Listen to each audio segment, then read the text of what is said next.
সাইসের কিন্তু আমাকে আজ থেকে অলমোস্ট 2-2.5 বছর আগে উনি আমাকে বলছিল যে আমি বিশ্বাস করি তুমি ডিউতে চান্স পাবা। তো আমি জানি না আজকে যদি আমি চান্স না পাইতাম আমি আজকে আপনাকে কিভাবে আপনার সামনে আসতাম। জিনিসটা না অনেক বড় একটা জিনিস। আপনারা নিজেদের সাথে যখন ঘটবে এটা, আপনারা এটা ফিল করবেন যে এটা কত বড় একটা অ্যাচিভমেন্ট। ঠিক আছে, ইটস নট সামথিং অ্যাবাউট যে আপনি জাস্ট চান্স পাইছেন। ঠিক আছে, ইটস ভেরি বিগ ডিল। এটা ততক্ষণ পর্যন্ত হিট করবে না যতক্ষণ পর্যন্ত আপনি দেখবেন যে আপনার কারণে আপনার ফ্যামিলির কাউকে এরকম বেশি রেসপেক্ট দেওয়া হচ্ছে। এই জিনিসটা আমি চাই যে আপনারা সবাই আপনার আম্মু আব্বুর জন্য, ফ্যামিলির জন্য।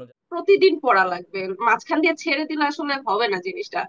সো লাইক তোমার নিজের প্রতি লাইক কনসিস্টেন্ট থাকা লাগবে এন্ড অ্যাকচুয়ালি ওই ঘন্টাটা ম্যাটার করে না, ম্যাটার করে কনসিস্টেন্সি। সবকিছু পড়া লাগবে এন্ড সব লাইন ধরে ধরে পড়া লাগবে না। যেগুলো তোমার ইন্টারেস্টিং লাগে বা ইম্পর্টেন্ট লাগে ওটা দেখলেই বোঝা যায় আসলে। এন্ড স্যার তো আসেই হেল্প করে। যে তোমরা প্রিপারেশনটা আগে থেকে শুরু করো, এই যে যেমন এখন থেকে শুরু করছো, এখন থেকে একটু সিরিয়াসলি নাও। কারণ লাস্টে গিয়ে তুমি এইচএসসির পরে আহ ওই 2-3 মাসে তুমি ইয়া করবা, এটা কিন্তু তোমার জন্য অনেক বেশি প্রেসার হয়েছে না। জানলা তাহাজ্জুদের দোয়া অলওয়েজ কবুল করে। তা হুম। যখন এইটা প্র্যাকটিস করতে থাকলে না, তখন মাথার মধ্যে একটা জিনিস কাজ করে যে আচ্ছা হ্যাঁ, মানে এটা তো বলে তাই, মানে সবাই বলে, এটা আল্লাহ নিজেও বলছে, তাহলে হয়তো হয়ে যাবে। আর আমি তো চেষ্টা করতেছি, হয়ে যাবে ইনশাল্লাহ। আলটিমেটলি অফ কোর্স স্যারের প্ল্যাটফর্ম যেটা লাইক এইটা ছাড়া হইতো না অনেস্টলি। এন্ড এত হেল্প যে পাইছি জাস্ট আমি। অ্যাডমিশনের জন্য আলাদা করে পড়বো, আগে থেকে পড়বো না পরে থেকে পড়বো, এটার চেয়েও বেশি তোমার ওই বেসিকটা ম্যাটার করে। আর মানে কঠিন টপিক গুলোর আগে তুমি ইজি গুলা ধরো, কারণ ওইখান থেকে কিন্তু বেশি কোয়েশ্চেন গুলো আসে। আমি আগের কোয়েশ্চেন থেকে ইয়াতেও দেখলাম, আমাদের বেলায় দেখলাম কোয়েশ্চেন সবচেয়ে বড় যেটা সুবিধা সেটা হচ্ছে মানে স্যার কিন্তু একদম তোমার মনে হবে তুমি বাসায় টিচারের কাছে পড়লে, একদম প্রাইভেট পড়লে তুমি যেরকম একটা ফ্যাসিলিটিস পাইতা, মনে হবে তোমাকে আলাদা করে টাইম দিচ্ছে, তোমার আলাদা এক্সট্রা ডাউট গুলো সলভ করতেছে, যেটা তুমি, আমি শিওর তুমি এটা উদ্ভাসে পাবা না। কারণ ওদের লিমিটেড টাইম থাকে, লিমিটেড ইয়া থাকে যে আমার এই দিনের মধ্যে এটা শেষ করতেই হবে। ওদের কাছে এটা পিছানোর ওয়ে নেই। কিন্তু স্যারের যে সিস্টেম ওই অনুযায়ী উনি প্রয়োজন হলে মানে ক্লাসের সংখ্যা বাড়াইতে কমাইতে পারে। দেন ওনার মানে ফিক্স কিছু নাই যে আমার আজকে এটা শেষ করতে হবে। সো তোমার ডাউট গুলো তুমি একদম সলভ করে দেন যাইতে পারবা। প্লাস তোমার কাছে আলাদা বাইরে স্যার তো থাকে, আলাদা টাইম তো থাকে, স্যারকে মেসেজ করে গ্রুপে জানতে পারবা, এটা হচ্ছে সবচেয়ে বড় বেনিফিট। সবাই ইতিমধ্যে অবগত আছেন, আমাদের মাইশা আপু, অপ্সরা আপু, প্রাচ্যের অক্সফোর্ড, ঢাকা বিশ্ববিদ্যালয়ে চান্স পাওয়ার জন্য তাদেরকে আমাদের পক্ষ থেকে প্রাণ ঢালা অভিনন্দন এবং গোলাপের শুভেচ্ছা। আর কিছু বলা যায়? আমি আসলে এগুলো পারি না। মাইশা, কি অবস্থা? কেমন আছেন? ঘুমাতে পারছেন রাতে? আচ্ছা। আসলে হ্যাঁ, দেখে মনে হচ্ছে। আসলে ঘুমাইতে পারি না, সেরিয়া পরে 2 ঘন্টা ঘুমাইছি। হ্যাঁ, আর রাত থেকে তো আমি আমার এক্সপিরিয়েন্সটা আগে বলি। আমি যেদিন চান্স পাই, আমি হচ্ছে ঢাকাতে ছিলাম, ঢাকা থেকে চলে গেছি তারপর দিন বাসায়। বাসায় যে টানা 3 দিন আমি নিজের জন্য কোনো টাইম পাইনি। অমুক মানে এরা আসছে, অমুক রিলেটিভ আসছে যারা সারা জীবন আমাকে বলে ওকে দিয়ে কিছু হবে না, সায়েন্স থেকে আর্টসে গেছে, ছেলেটা অনেক ভালো ছিল, ডাক্তার ইঞ্জিনিয়ার হইতে পারতো, ঠিক আছে, যেই চান্স পেয়ে গেছি। হ্যাঁ, জানতাম এর মধ্যে কিছু একটা আছে। এমনিতে এখন সুস্থ স্বাভাবিক আছেন তো?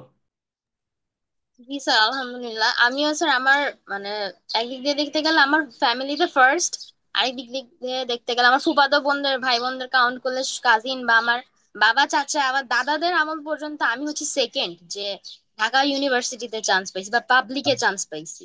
কংগ্রাচুলেশন। আ- বোন পাইছে, তাও সে সেকেন্ড টাইমার ছিল, সেকেন্ড তখন সেকেন্ড টাইম দিয়ে সে ঢাকা ইউনিভার্সিটিতে চান্স পাইছে। হ্যাঁ, তো 2014 সেই তে সেকেন্ড টাইমার শেষ হয়েছে, 2014 পরে আই গেস সেকেন্ড টাইমার হচ্ছে উঠায় নেওয়া হয়েছিল। অপসরা, বলেন কি অবস্থা? আলহামদুলিল্লাহ ভালো। আজকে আলহামদুলিল্লাহ আসলেই ভালো, হ্যাঁ, শুধু বলার জন্য বলতেছি না। অপসরা গত 1 বছর যতদিন ক্লাস করছে, যখন জিজ্ঞেস করছি কি অবস্থা, তার একটা জেনেরিক উত্তর ছিল। ওয়াতিল, মনে আছে ওর উত্তরটা কি? থাক, অন্য কিছু বলেন। আছি স্যার, আছি। আচ্ছা, যাই হোক, মনে হচ্ছে অপসরাও ঘুম হয়নি। মনে হয় খুবই কম ঘুম। আমি তো ঘুমাইছি সেহরির পরে। আচ্ছা, ঠিক আছে। এখন কয়েকদিন ঘুম না হলেও চলবে। আমাদের যে অ্যাড্রেনালিন রাশটা চলছে, যে হরমোনটা, এটাই আমাদের মনে হয় ঘুমাইতে দিবে না এখন। প্রথমত, আপনাদের ছোট ভাই বোনরা এখানে আছে, তারা আপনাদের সাথে কথা বলতে চাই। আপনারা ওদের সাথে কথা বলেন। এমনিতে মাইশা আর অপসরাকে প্রথমে আমি একটু সুযোগ দিতে যাচ্ছি, 2 মিনিট 2 মিনিট করে, যে আপনাদের অনুভূতি কি বা এমনিতে কোনো কিছু যদি বলতে চান, আপনারা জাস্ট শুরুর নোট হিসাবে। মাইশা, শুরু করতে পারেন। স্যার অনুভূতিতে এটা বলার কিছু নেই। ইভেন মানে আমি বুঝতেছি, ওরাও বুঝতেছে, হ্যাঁ, বাচ্চারাও বুঝতেছে আমাদের অনুভূতি কি, বা মানে হয়তো আমার মনে হচ্ছে যেন ওয়াতিল নাইমুলরা হচ্ছে ওদেরকে এই জায়গায় একটা মানে ইমাজিন করতে পারতেছে যে আর কিছুদিন পর ওদের টাইম আসতেছে এই জায়গায় পৌঁছানোর। তো আমার আমার আপনাদের খেয়াল এক্সাইটমেন্টটাও আছে অনেক বেশি। মনে হয়, গত বছর আপনারা যখন ব্যাচ শুরু করছিলেন আমি ওই যে মৌকে নিয়ে আসছিলাম ক্লাসে, ওই যে ও চান্স পাওয়ার পরে আপনারা ওই সেম জি স্যার। এইভাবে বসেছিলেন, এইভাবে ওকে প্রশ্ন করছিলেন। এখন ওই সময়টা ওদের। এটা বলবো কেমনে, and হ্যাঁ আপনার প্রশংসাই করবো সবার আগে না, অফ আমার কোর্স। আমার কোনো দরকার নেই। ও আচ্ছা ঠিক আছে, আচ্ছা ঐশী শুরু করেন। আমি হচ্ছে দুইটা প্রশ্ন করবো। ফার্স্টে যে স্যার যেটা বললো কয় ঘন্টা পড়ছে, ওইটা আগে যে কয় ঘন্টা পড়ছে। আচ্ছা, কাকে প্রশ্ন করছেন? দুইজনই গ্রাজুয়াল মানে পর্যায়ক্রমে উত্তর দিবে, তাই তো? হ্যাঁ হ্যাঁ, দুইজনই। হ্যাঁ। আচ্ছা, শুরু করেন মাইশা, কয় ঘন্টা পড়ছেন? এটা সত্যি কথা, পড়াটা না অ্যাকচুয়ালি ওই ঘন্টাটা ম্যাটার করে না, ম্যাটার করে কনসিস্টেন্সিটা। আমি স্যার আমি জানি, আপনিও জানেন, আমার হচ্ছে অনেক ঝামেলার মধ্যে ছিলাম আমি পুরো টাইমটাই লাস্টের দিকে এসে। সো ওই বেশি করে একদিনে যে আমি পড়বো আমার পক্ষে এটা পসিবল হয় না। আমি পড়তে বসতে আমি মেইনলি রাতে 12টা, যখন বাকি সবাই ঘুমা যেত তখন 2টা 3টা পর্যন্ত যতক্ষণ পারছি পড়ছি, বা সারাদিনে একটু একটু করে, বাট রোজ পড়তে হবে, যেটা আমি কখনো একাডেমিকে করি নাই। আমি একদিন পড়ে হচ্ছে 10 দিন আর পড়তাম না, একদিন অনেক পড়ে 10 দিন পড়তাম না। বাট অ্যাডমিশনে এসে না এটা করে লাভ নাই। এটা পড়তে হবে, আহ রোজ পড়তে হবে, অল্প হোক বেশি হোক। আরেকটা যেটা আমি বলবো যে স্পেশালি এটা যারা সায়েন্স থেকে আসছো ওদের জন্য আমি বলবো যে তোমরা প্রিপারেশনটা আগে থেকে শুরু করো। এই যে যেমন এখন থেকে শুরু করছো, এখন থেকে একটু সিরিয়াসলি নাও। কারণ লাস্টে গিয়ে তুমি এইচএসসির পরে আহ ওই 2-3 মাসে তুমি ইয়া করবা, এটা কিন্তু তোমার জন্য অনেক বেশি প্রেসার হয়ে যাবে। লাস্ট 2-3 মাসে তুমি যদি আমি ওই সেকেন্ড ইয়ার থেকেই তো শুরু করছিলাম, তো ওইখান থেকে আমার অনেক বেশি মানে এটা উপকার হয়েছে। নাহলে আমি লাস্ট 3-4 মাসে সায়েন্সের পড়া বাদ দিয়ে এখানে এত ভালো করতে পারতাম না। তো এটাই বলবো, তোমরা শুরু থেকে এখন যে এটা শুরু করছো জাস্ট টেকেন ফর গ্রান্টেড হিসাবে নিও না তোমরা। মানে জাস্ট আসলাম ক্লাস করলাম এটা না, তোমরা এটা সিরিয়াসলি অ্যাডমিশনের জন্যই পড়ো। তোমার এমন না যে তোমার অ্যাডমিশনের ইয়া পড়তে হবে, তুমি জাস্ট রেগুলার একাডেমিকের মতো করেই জাস্ট দেখে গেলা। তাহলে তোমার ওই এক্সামের আগে বা তখন পড়ার সময় মাথায় হিট করবে, যেটা তো আমি পড়ছিলাম, ক্যাচ করতে ইজি হবে। এইটাই। আচ্ছা, অপসরা। কয় ঘন্টা পড়বো এটা আসলে অনেক সাবজেক্টিভ একটা বিষয়। এটা মানে যার যার ইচ্ছা ইচ্ছা মতো না, ঠিক লাইক তোমার যেমন সুবিধা হয়। যেমন ইউনিটের এক্সাম ছিল 25 তারিখ, 17 তারিখ আমার মেডিকেলের এক্সাম ছিল। এরপর টানা 3 দিন আমি একেবারে একটা কিছু করি নাই। মেবি স্যার একটা ক্লাস ছিল ওর মধ্যে জিকে নিয়ে, যদি হ্যাঁ আমার হ্যাঁ। মনে থাকে ঠিক মতো, জাস্ট একমাত্র ওইটা করছি। আর এছাড়া আমি কিচ্ছু করিনি ওই 3 দিন। দেন নেক্সট 4 দিন, লাইক 25 তারিখের আগে 4 দিন, 21 থেকে 25 তারিখ, এই 4 দিন একটু লাইক ভালো মতো করছি অফকোর্স। এন্ড হ্যাঁ, মাইশা যেটা বলছে যে প্রতিদিন পড়া লাগবে, মাঝখান দিয়ে ছেড়ে দিলে আসলে হবে না জিনিসটা। সো লাইক তোমার নিজের প্রতি লাইক কনসিস্টেন্ট থাকা লাগবে, এন্ড এটাই আসলে। এন্ড মায়ের সাথে বলছে যে লাস্ট 2-3 মাসে পরে অমনে অনেক হয় না, প্রেসার হয়ে যায়। ওই প্রেসারটা যদি নিতে পারো তাইলে go for it, but of course second year থেকে বা আরো পারলে ফার্স্ট ইয়ার থেকে তোমার প্রিপেয়ার করা উচিত। এন্ড আমার ক্ষেত্রে যা হয়েছে, বি ইউনিট কখনো আমার সোল গোল ছিল না আর কি। লাইক হ্যাঁ ওইটাই যে আমি কখনো ভাবি না যে আমি মানে আমার মেইন টার্গেট বি ইউনিট হবে। বাট এইচএসসির পরে, এইচএসসির রেজাল্টের পরে আমার মাথায় আসছে না, আর হোক না হোক এটাতে আমার একটা সিট লাগবে, এটাতে হওয়া লাগবে। সো ওই কয়েকটা মাস আমি যেমনে পড়ছি, ওইটা আসলে বলা যাবে না, ওইটা নিজে গেলে তুমি নিজেই বুঝবা। এটাই আর কি। হ্যাঁ হ্যাঁ। আর বি ইউনিট মাথার মধ্যে পুশ করার জন্য যদি কাউকে দায়ী করতে হয় সেটা কে হবে অপসরা?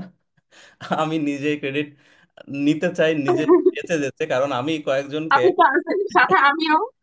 নিজে বলছি যে সায়েন্স আসলে একটা জিনিস হয় কি, আমি নিজেও যেহেতু সায়েন্স আমার এক সময় ব্যাকগ্রাউন্ড ছিল, আহ, আমি একটা জিনিস ফিল করি সেটা হচ্ছে সায়েন্সের স্টুডেন্ট না বাংলাদেশে অ্যাবান্ডেন্স অনেক, প্রচুর। তো সেখানে সিট যত লিমিটেড, এখানে ডাক্তার ইঞ্জিনিয়ার হওয়া স্কোপটা যতটা সংকীর্ণ, ওই স্টুডেন্টরাই যদি একটু ট্রাই করে যে আমি হচ্ছে বি ইউনিটে বা সি ইউনিটে এগুলাতে আমি একটু দেখবো, তাহলে ওরা কিন্তু যোজন যোজন মাইল আগায় থাকতে পারে। কারণ এটা মানে টু বি ভেরি অনেস্ট, ওদের অ্যানালিটিক্যাল স্কিল গুলা বা এগুলা এটা এমনিতে আগে থেকে বেশি থাকে আই গেস ওদের ওই যে ম্যাথ থেকে শুরু করে ফিজিক্স কেমিস্ট্রি বায়োলজি এগুলো করতে হয়, তো ওগুলো অনেক কঠিন থাকে যেহেতু। পরবর্তীতে যখন আমি জিকে থেকে শুরু করে ইংরেজি বাংলা এগুলো করতে যাই, এটা এমনিতে তাদের কাছে মনে হয় দুধ ভাত টাইপের। তো ওই জন্য আমি সবসময় বলি যে তুমি যদি একজন এভারেজ অথবা অ্যাবাভ এভারেজ সায়েন্সের স্টুডেন্ট হও, তোমার উচিত হবে তোমার হচ্ছে গ্রুপ শিফট করে ফেলা। তাহলে তুমি ওই যে আর্টসের কাতারে সেখানে কিন্তু একদম আগে থাকবা। তো এইটা আমার কাছে সব সময়, আমি যাদেরকে আগে থেকে বুঝতে পারি যে না, ওদের মনে হয় সায়েন্সের থেকে একটু যদি গ্রুপ চেঞ্জ করে ওরা হলো একদম হায়েস্ট জায়গা পর্যন্ত যাইতে পারবে, আমি তাদের তখন থেকেই বলে দিই। তার তার মানে এই না আমি আপনাদের সবাইকে বলছি, এখানে উৎসাহ দিচ্ছি যে না আপনাদের যে মেডিকেল গোল আছে, এটা আছে ওইটা আছে, এগুলো বাদ দেন, বাদ দিয়ে খাওয়ানিটার জন্য প্রিপারেশন নেন। আমি জাস্ট বলছি যে বি ইউনিটটাকে একটা ব্যাকআপ প্ল্যান হিসেবে রাখতে তো কোনো ক্ষতি নেই। সেটার জন্য আপনার এক্সট্রা এফোর্টও দেওয়া লাগবে না, শুধু কোথায় দেওয়া লাগবে, জিকেতে। এখন এই জিকেটা আপনার আলাদা করে এখন থেকে যদি আপনি শুরু করেন, তাহলে আপনার কোনো আমার কাছে মনে হয় যে পিছুটান নেই। আর মাইশা অপসরা এখানে যা বললো যে কয় ঘন্টা পড়বেন, এই কয় ঘন্টা পড়বেন এই কথাটার মাইশা যে উত্তর দিছে, এইটাই মনে হয় আজ থেকে 1-1.5 বছর আগে আমি উত্তরটা দিছিলাম, যে কয় ঘন্টা পড়বো এইটা নির্দিষ্ট না। আমাকে যেটা মেনটেন করতে হবে সেটা হচ্ছে কনসিস্টেন্সি। আমি যদি 10 মিনিট পড়ি প্রতিদিন, এইটাও ইনাফ, কিন্তু আমাকে প্রতিদিন পড়তে হবে। আমি একদিন 3 ঘন্টা পড়লাম, তারপরে 10 দিন ব্রেক নিয়ে আরো একদিন 3 ঘন্টা পড়লাম, এই পড়ার কোনো কার্যকারিতা আমার কাছে মনে হয় না আছে। সো এটাও করা লাগবে। আর তার সাথে আর একটা জিনিস ইম্পর্ট্যান্ট, সেটা হচ্ছে আপনি যদি এখন থেকে প্ল্যানটা সেট না করতে পারেন, বিশেষ করে যারা পরীক্ষার্থী আছে 25-এর, ওরা মনে করছে যে আমার তো 3-4 মাস পরে এইচএসসি পরীক্ষা, অ্যাডমিশন নিয়ে এইচএসসি পরীক্ষার পর থেকে আমার শুরু করতে হবে। হ্যাঁ, সেটা একদিক থেকে ঠিক আছে যে আমাদের যে ফুল ফ্লেজের যে পড়াটা সেটা আমি তখন শুরু করব, কিন্তু এখন আপনাকে একটা মোটামুটি পরিকল্পনা সাজায় ফেলতে হবে। আপনার গোল কি, আপনি কোনটা অ্যাচিভ করতে চাচ্ছেন, আপনার অবস্থানটা ঠিক কোন জায়গাতে, আপনাকে কতটুকু এফোর্ট দিতে হবে, এটা যদি আপনি সাজিয়ে নিতে পারেন, আমার কাছে মনে হয় যে আপনি কম্পিটিশনের থেকে এমনিতেই অনেক আগে থাকবেন। আচ্ছা, পরবর্তী প্রশ্ন। আচ্ছা, হচ্ছে আমার একটা যেটা প্রবলেম ছিল যে এক্সাম পিরিয়ডে কিভাবে আমি মেন্টালি স্টেবল থাকবো। আমার কাছে মনে হয় এটা একটা রিজন আমার জন্য, যেটার জন্য আমি পরীক্ষার জীবনও ভালো করতে পারি না। আমার পরীক্ষা আসলে প্রচুর অ্যাংজাইটি কাজ করে, মানে হয় না আলটিমেটলি কেন, কিন্তু কিভাবে আমি মানে কাম থাকবো আর কি। আচ্ছা, ওরা এটার উত্তর দেওয়ার আগে আমি আগে ওদের ব্যাপারে কিছু উত্তর দিয়ে নিই। এই প্রশ্নের উত্তর ওরা কতটুকু দিতে পারবে আমি জানি না, কারণ ওদের এই দুইজনেরই মেন্টাল কত কি সমস্যা, কত কিছু আমার নিজের দেখা লাগছে, সেটা যদি মেসেজগুলো দেখি তাহলে হয়তো বুঝতে পারবো। এখন বলেন, আপনারা বলেন কিভাবে আপনারা আপনাদের মানসিক স্বাস্থ্যের যত্ন রেখেছিলেন। সায়েন্স স্যার মেসেজ দিয়ে বিরক্ত করে। Right, sir. একমাত্র right, sir। আচ্ছা, না এমনিতে একটু সিরিয়াসলি যদি বলতে হয় ওদের সম্পর্কে, যে ওই পিরিয়ডটাতে বিশেষ করে কি কি জিনিস লক্ষ্য রাখা উচিত বিশেষ করে মানসিক স্বাস্থ্যের জন্য। Optional. Well first of all, যেটা বলছি সায়েন্স অপ্সরা স্যার তো মেসেজ দিয়ে গিলোটিন বিরক্ত করে। অপ্সরা তো গিলোটিন রেডি করে বসেছিল, ও মানসিক স্বাস্থ্য নিয়ে কি বলবে আমি জানি না। হ্যাঁ, বলেন বলেন। প্রতি মিনিটে ভয়ঙ্কর ভয়ঙ্কর একটা প্ল্যান করে যে এটা করব, ওরে এমনি মারবো, নিজে এমনি মারবো। And আর হ্যাঁ, সবকিছুর উপরে নামাজ, অফকোর্স। ওয়েল, এইটাই আসলে। এছাড়া এমনি মেন্টালি ঠিকঠাক পসিবল না। আর যে যেমনি মেন্টাল ঠিক থাকতে পারবে পারে, আমার ক্ষেত্রে গান অনেক ই করছে। লাইক কিছু হলেই আমি কানে হেডফোন লাগায় বসে থাকতাম, আর কিছু ভালো লাগতো না, জাস্ট একটু ব্রেনটা ঠান্ডা করতাম, এন্ড আবার সাইড সাইডে মেসেজ দিয়ে বিরক্ত করে। এই আচ্ছা, মাইশা। হ্যাঁ, এটা তো একটা আছেই যে আপনি এক নম্বরে আছেন। আরেকটা আরেকটা হচ্ছে স্যার, সত্যি কথা যেটা, নর্মাল 5 ওয়াক্ত নামাজ তো আছে, তাহাজ্জুদটা মানে মেন্টালি একটা ইয়া দেয় যে আমরা সবসময় একটা কথা শুনি না যে আল্লাহ তাহাজ্জুদের দোয়া অলওয়েজ কবুল করে। তা হুম। যখন এইটা করতে থাকলে না, তখন মাথার মধ্যে একটা জিনিস কাজ করে যে আচ্ছা হ্যাঁ, মানে এটা তো বলে তাই, মানে সবাই বলে, এটা আল্লাহ নিজেও বলছে, তাহলে হয়তো হয়ে যাবে। আর আমি তো চেষ্টা করতেছি, হয়ে যাবে ইনশাল্লাহ। তো ওই একটা ভরসা থাকে যে না, আমি তো আল্লাহর কাছে চাইছি, আল্লাহ হয়তো দিবে আমার জন্য যদি সেটা কল্যাণ করে। তো ওই জিনিসটা একটা ইয়া থাকে যে আচ্ছা না, আমি তো চাইছি, আল্লাহ ইনশাল্লাহ দিবে, একটা ভরসার জায়গা থাকে। আর নিজের চেষ্টা তো আছেই, আপনি আছেন, এভাবেই। আর যখন হচ্ছে আরেকটা জিনিস, সেটা হচ্ছে একদম যখন পিক আওয়ার পড়াশোনার, খুব এমন যদি হয় যে কিচ্ছু ভালো লাগতেছে না, কি করব, জাস্ট ছেড়ে দিবা। কয়েক 1-2 ঘন্টার জন্য হলেও ছেড়ে দিবা, নিজে যেটা ভালো লাগে ওইটা করবা। যেমন আমার হঠাৎ একদিন ইচ্ছা করলো আমি ড্রয়িং করব, আমি নিয়ে বসে গেলাম। হয়তো সব সময় না, একদিন দুদিন যে না আমি আর কিচ্ছু পারতেছি না, আহ খুব অসহ্য লাগতেছে, আমি বসে গেলাম। ওই 1-1.5 ঘন্টা আমার রিক্রিয়েশন হইলো, বাস এরপর হয়তো আমার মাথা একটু ঠান্ডা হইলো, এরপর আমি আবার রাত থেকে পড়তে বসলাম, বা বই বই পড়লাম, এরকম করে কিছুটা টাইম স্পেন্ড করলাম, দেন আবার আমি ব্যাক করলাম। এইভাবে মানে একটা না তোমার অসহ্য লাগতেছে তাও তুমি এটা কন্টিনিউ করবা, এই জিনিসটা করো না, তাহলে তোমাদের হচ্ছে মুড নষ্ট হয়ে যাবে এখান থেকে। আচ্ছা, আহ, প্রথমত ওদের উত্তরগুলোর সাথে আমিও কিছু কিছু সংযোজন করে দিলে মনে হয় আপনাদের জন্য আরো বেটার হবে। মানসিক স্বাস্থ্যের ব্যাপারটা সম্পূর্ণ জিনিসটাই হচ্ছে সাবজেক্টিভ। সবার কিন্তু কন্ডিশন একরকম থাকে না। যেমন অনেকে আপনারা দেখবেন আপনার নিজেদের জীবনের সাথে মিলাতে পারবেন যে পড়াশোনার চাপ তো একটা আছেই, পার্সোনাল লাইফে চাপ আছে, ফ্যামিলির অনেক ইস্যুস থাকে। ওদের দুজনের যে ছিল না এমন না, ছিল, সবারই ছিল। এবং আমি একটা জিনিস এখন মনে পড়ছে যে সবাইকে আমি প্রায় একটা জিনিস সবসময় বলি, সেটা হচ্ছে স্পিরিচুয়ালি যদি আপনি নিজেকে ঠিক রাখতে পারেন, হ্যাঁ, সেটা প্রার্থনার মাধ্যমে, যারা এখানে মুসলিম আছেন আমরা সালাত আদায় করি, যারা অমুসলিম আছেন প্রার্থনা, দেখেন, মানে স্পিরিচুয়ালিটিটা ঠিক রাখাটা, এটা সর্টেড রাখাটা, এটা খুবই জরুরি। কেউ যদি স্পিরিচুয়ালি ঠিক না থাকেন, আপনার কিন্তু এমনিতেই পারিপার্শ্বিক যে ব্যাপারগুলো ওইগুলা কিন্তু ডাউন হয়ে যাবে। তো সেই জন্য আমি সবাইকে বলবো, বিশেষ করে এই আহ, সময়টা থেকে শুরু করে, এমনিতে সারা জীবনই এটা ঠিক রাখা উচিত, তারপরেও এই বিশেষ সময়টাতে আমি একটা জিনিস নিজে বিশ্বাস করি। অ্যাডমিশনে, একটা ভার্সিটিতে, মনে করেন ঢাকা ভার্সিটিতে চান্স পাওয়ার জন্য যতটা আপনাকে পরিশ্রমী হতে হবে, তার থেকে আরেকটা জিনিস আপনাকে খেয়াল রাখতে হবে, শুনেন। এখানে পরিশ্রমের সাথে 90% মনে করেন পরিশ্রম, 10% কিন্তু ভাগ্যের একটা বিষয় থাকে। আমি নিজে এই জিনিসটাকে আপনাদের আহ, এখন ইয়ে করে বলতে পারি এই জায়গায় দাঁড়িয়ে। আমি জানি না মাইশা বা অপ্সরা ওদের কি মত এই ব্যাপারে, তবে আমার কাছে মনে হয় আমি যখন ঢাকা ভার্সিটিতে চান্স পাইছি, আমার নিজের এটা আমি ফিল করতাম ব্যক্তিগতভাবে যে আমার থেকে অনেক হাজার হাজার স্টুডেন্ট ছিল যারা ব্রিলিয়ান্ট ছিল, এবং তারা কোচিংও আমার থেকে অনেক ভালো করতো, কোচিং এ যে পরীক্ষা টরীক্ষাগুলো হইতো। কিন্তু ফর সাম রিজন, হয়তো পরীক্ষার দিন কোনো একটা কিছু খারাপ হয়েছে, অথবা তার পৌঁছাতে লেট হয়েছে, পরীক্ষা শুরুতে প্যানিক অ্যাটাক হয়েছে, কিছু একটা হয়েছে, তার আর চান্স হয়নি। আর এটা তো ওয়ান টাইম শট, আপনি তো আর সেকেন্ড টাইমে কোনো অপশন এখানে পাবেন না, এখানে তো আর কোনো ব্যাকআপ কোনো প্ল্যানও নাই। তো সেই জন্য কি করা লাগবে? সেই জন্য আপনার মানুষের দোয়াটা খুবই প্রয়োজন। সেটা পরীক্ষার আগের দিন যে দোয়া চান সেটা না, কিন্তু এখন থেকেই আপনার আগে ঠিক রাখতে হবে যে নিজের মা বাবার সাথে সম্পর্কটা, এটা আপনাকে সর্টেড রাখতে হবে। যদি মা বাবা যদি আপনার উপরে কোনোভাবে কোনো কারণে মনক্ষুণ্ণ হয়, এটা কিন্তু কবুল হয়ে যায় সাথে সাথে, ঠিক আছে? মা বাবা, গুরুজন, শিক্ষকরা যারা আছে, তাছাড়া পারিপার্শ্বিক, ধরেন আপনি রিক্সাতে যাচ্ছেন, একটা রিক্সাওয়ালার সাথে তো আপনি দুর্ব্যবহার করলেন, এই যে দুর্ব্যবহার, এটাও আপনার কাজে লেগে যেতে পারে, ঠিক আছে? এই জন্য আমি বলবো যে মানসিক স্বাস্থ্যের যে ব্যাপারটা, এটা সম্পূর্ণটা তো প্রথমত স্পিরিচুয়ালি ব্যাপারটা আপনাকে ঠিক রাখতে হবে। দ্বিতীয়ত এই যে মানুষের সাথে সম্পর্ক, পারিপার্শ্বিক অবস্থা, এগুলো আপনাকে সর্টেড রাখতে হবে, তাহলে এগুলো নিয়ে আপনি আর কোনো প্যারা খাবেন না। আচ্ছা, অনন্যা। হ্যাঁ স্যার, অবশ্যই।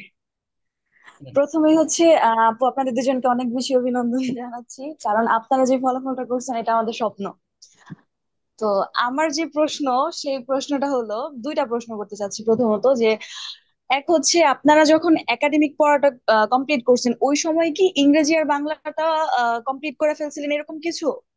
আর দ্বিতীয়ত, যেহেতু আপনারা সায়েন্স ব্যাকগ্রাউন্ডে ছিলেন, সায়েন্স ব্যাকগ্রাউন্ড থেকে যেহেতু আপনারা বিএ ইউনিটে পরীক্ষা দিচ্ছেন, ওই ক্ষেত্রে এই যে জিকে যে একটা জার্নি ছিল, এই জিনিসটা হচ্ছে আপনারা কি 2-3 মাসে কমপ্লিট করছেন এরকম, নাকি আগে থেকে কোনো প্রিপারেশন ছিল? যদি একটু কাইন্ডলি আচ্ছা, বলতেন। হুম। ওদের মানে এর শুরুর আগে আমি একটা তথ্য দিতে চাই। ওরা কিন্তু দুইজনই গত বছর, আমি যদি ভুল না করি, মাইশা, আপনারা হচ্ছে আমাদের ইন্টেন্সিভ কেয়ার ব্যাচ কি 24শে জানুয়ারিতে শুরু হয়েছিল নাকি ফেব্রুয়ারিতে? ফেব্রুয়ারি। হয়, জানুয়ারি ফেব্রুয়ারির দিকে না? আপনার ফেব্রুয়ারিতে। এইচএসসি পরীক্ষা ফেব্রুয়ারি। কোন মাসে শুরু হয়েছিল? এইচএসসি তো অগাস্ট, জুন, হয়েছে জুলাই জুন। অগাস্টে। আচ্ছা আচ্ছা। সো হ্যাঁ। ও, যদি আপনাদের সবাইকে বলে রাখি, ওদের, আমাদের যে ইন্টেনসিভ কেয়ার ব্যাচটা শুরু হয়েছিল 24শে ফেব্রুয়ারিতে, তার মানে ওদের এইচএসসি পরীক্ষার আগেও কিন্তু ওরা 4-5 মাস সময় পাইছে। আর শুধু ওরা না, ওদের সাথে যে ওয়াতিল, নাইমুল, ঐশী, ওরাও ছিল। মানে ওরা তার মানে ফার্স্ট ইয়ার থেকে এই প্রিপারেশন গুলো নিচ্ছে। তা আমাদের মেইনলি ওদেরকে আমি প্রস্তুত করছিলাম কিভাবে, প্রথম 2টা মাস আমরা হচ্ছে অনেক বেসিক জিনিসপত্র নিয়ে আলোচনা করছি। তারপর আবার ওই যে পরীক্ষার আগে, এইচএসসি পরীক্ষার আগে আগে 1 মাস কিন্তু আমরা শুধুমাত্র এইচএসসি পরীক্ষার টপিক নির্ভর আলোচনাগুলো করছি, ওই যে মডিফায়ার নিয়ে, কানেক্টর নিয়ে, ন্যারেশন নিয়ে, এগুলো নিয়ে। তো ওদের, আপনি যে প্রশ্ন করলেন যে ইংরেজি বাংলা প্রিপারেশন আর জিকের প্রিপারেশন, এইগুলা কিন্তু ওদের মোটামুটি অ্যাডমিশন জার্নি, যেটা আমরা মনে করি যে অ্যাডমিশন সিজন হচ্ছে কখন, এইচএসসি পরীক্ষার রেজাল্ট দিয়ে দিবে, কোচিং এ ভর্তি হবো তখন, তার তার আগে কিন্তু ওদের অলরেডি শেষ হয়ে গেছে। আমরা পরবর্তীতে ওইগুলো সব রিভিশন দেওয়া শুরু করছি। এখন হ্যাঁ, ওরা উত্তরগুলো আরো ভালো করে দিতে পারবে আমার যদি ভুল না হয়। অপসরার মনে হয় ইংরেজিতে কত আসছে অপসরা? 15-র মধ্যে আপনি তো অ্যাটেম্প্ট করছেন মনে হয় 13টা না 12, 14টা। আর 14টা দিছি, একটা ভুল হয়েছে, কেন ভুল হয়েছে আমি জানি না এখনো। আচ্ছা, তো যেটা বাকি আপনারা 12টার বুঝতেই সব পারছেন, সমস্যা। কালকে থেকে অনেকের রেজাল্ট আপনারা দেখছেন, দেখেন ইংরেজিতে কিন্তু মোটামুটি 15-র মধ্যে 13টা হওয়া, এটা কিন্তু মুখের কথা না। হ্যাঁ, ইংরেজিতে ঢাকা বিশ্ববিদ্যালয় খয়নিরে বিশেষ করে 6% পাশের হার থাকে। মানে বাকি 94% কিন্তু ইংরেজিতে ফেল করে। আর কিছু কিছু আছে যারা বাংলাতে ফেল করে। তো ইংরেজিতে এই জায়গাতে 15টার মধ্যে 13টা ঠিক হওয়া। মাইশারও যদি ভুল না করি, মনে হয় 2টা বা কয়টা ভুল গেছে মাইশা? আমার হচ্ছে 11টা হয়েছে, 12টা 11টা দিছিলাম, হয়েছে। 11টা। কিন্তু উল্টা হয়েছে আবার কোথায়, মাইশার বাংলাতে অনেক ভালো হয়েছে, ইংরেজিতে একটু খারাপ হয়েছে। আবার অপসরা বাংলাতে খুবই একটা থিন মার্জিনে বেঁচে গেছে। ওর ওর কনসার্ন ছিল যে বাংলাতে ফেল আসে কিনা, তাই না? আর আমি ওরা যে তো দিক থেকে নিজে অনেক বেশি হ্যাপি, এটা আমি আসলে কালকে থেকে আমার নিজের অনেক ভালো লাগছে, সেটা হচ্ছে আপনারা জিকেতে যে রেজাল্টটা করছেন। এটা আমি অনেক, আমার তো খয়নিটের অনেক শিক্ষার্থীরা ছিল যারা মানবিক থেকে ইয়ে করছে, 30-এর মধ্যে আমার মনে হয় আপনাদের দুইজনেরই 24-এর উপরে আছে বা 24 আছে, তাই তো? হ্যাঁ, 24 দশমিক কিছু একটা। হ্যাঁ, এটা কিন্তু স্যার, খুব হিউজ একটা ডিল। মানে আপনারা অনেকে ভাবতে পারেন যে আচ্ছা, সায়েন্স থেকে পড়ছে তাহলে জিকেটা তো একদম পুরাপুরি ওদের অ্যাকিলিস হিল হবে, মানে ওইটাই হয়তো দুর্বলতা, কিন্তু দেখেন ওদের কিন্তু স্ট্রং জোন হচ্ছে এইটা। তো ওরা যদি এটা করে, তাহলে আপনি যে মানবিকে পড়ছেন এতদিন ধরে, আপনার তো আরো বেশি হওয়ার কথা। তাই আপনার একটু আপনাকে হচ্ছে স্ট্র্যাটেজিক্যালি আগাইতে হবে। এখন মাইশা অবসর আলাদা করে এই প্রশ্নটার উত্তর দিক। প্রথমত, অনন্যা আপনাদের প্রশ্ন করেছিল, আপনাদের অভিনন্দন জানিয়েছে, এবং দ্বিতীয় ভাগে একটা প্রশ্ন করেছে। দেন আপনাদের মতো করে উত্তরটা, মাইশা। হ্যাঁ। সেই থ্যাংক ইউ তোমাকে। তো এই ব্যাপারটা না, আমি আমি যদি আমার কথা বলি, টু বি ভেরি অনেস্ট, আমার জিনিসটা বেসিক থেকে, মানে আমার অনেক ছোটবেলা থেকে 6-7 থেকেই আর কি, এই ইংলিশ আর বাংলার বেসিকটা ওখান থেকেই মেইনলি ভালো। আর আমি বলবো যে তুমি হুট করে এসে না একদিন না ভালো করবা, বা আমি আজকে বাংলা পড়বো, আজকে ইংলিশ পড়তে বসবো, লাস্ট 5-6 মাসের মধ্যে আমি মাস্টার হয়ে যাব, এটা না হয় না আসলে।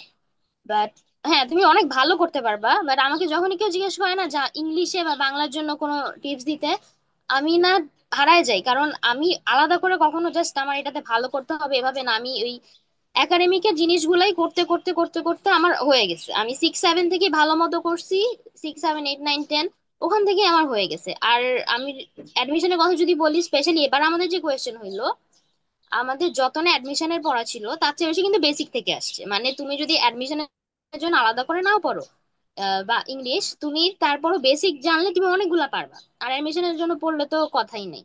তো তোমার ওই জায়গাটা ক্লিয়ার থাকতে হবে। আমি যে জাস্ট অ্যাডমিশনের জন্য আলাদা করে পড়বো, আগে থেকে পড়বো না পরে থেকে পড়বো, তার চেয়েও বেশি তোমার ওই বেসিকটা ম্যাটার করে। আর মানে কঠিন টপিক গুলোর আগে তুমি ইজি গুলা ধরো, কারণ ওইখান থেকে কিন্তু বেশি কোয়েশ্চেন গুলো আসে। আমি আগের কোয়েশ্চেন থেকে ইয়াতেও দেখলাম, আমাদের বেলায় দেখলাম, কোয়েশ্চেন দেখলে বুঝবা। আর অবভিয়াসলি এটা আগে থেকে শুরু করতে হবে, ওই পরে করব এটা করলে হবে না। আর তুমি বাংলা ইংলিশ তো আগে থেকে করতেছো, তোমরা সায়েন্স বলো, আর্টস বলো, কমার্স বলো, বাংলা ইংলিশ তো আগে থেকে করতেছো। জাস্ট সেটা তোমরা জাস্ট ছেড়ে দিও না যে আচ্ছা আমি সায়েন্সের গুলো ফোকাস করবো, আমি এই জন্য বাংলা ইংলিশ পড়বো না। মানুষ যেটা করে সায়েন্সের স্টুডেন্টরা, ওইটা করবা না, দুইটাই সমান গুরুত্ব দিয়ে পড়বা। আমার ইভেন সায়েন্সে থাকলেও আমার 9-10-11-12 আমার স্ট্রং জোনই ছিল বাংলা ইংলিশ। আমি সায়েন্সের গুলাতে মানে কান্নাকাটি করতাম বায়োলজি ছাড়া পাস করতে, কিন্তু আমার বাংলা ইংলিশে সবসময় আমি হায়েস্ট নাম্বার পাইতাম, অলওয়েজ। সবাই এটা নিয়ে হাসতো, তুমি সায়েন্সে পড়ে বাংলা ইংলিশে ভালো কিভাবে করো। তো এটা একটা স্ট্রং জোন।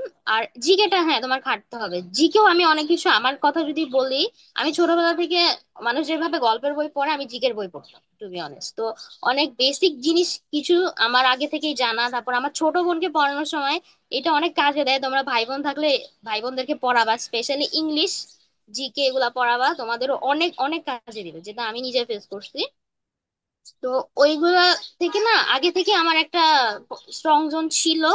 আর পরে তো অ্যাডমিশনের প্রিপারেশন নিতে গিয়ে আরো ভালো মতোই হয়েছে, এই আর কি। আচ্ছা, মেন কথা শুরু কর। প্রথমত আমি বলি, মাইশার জন্য কে কতটুকু ইয়ে করছে জানি না।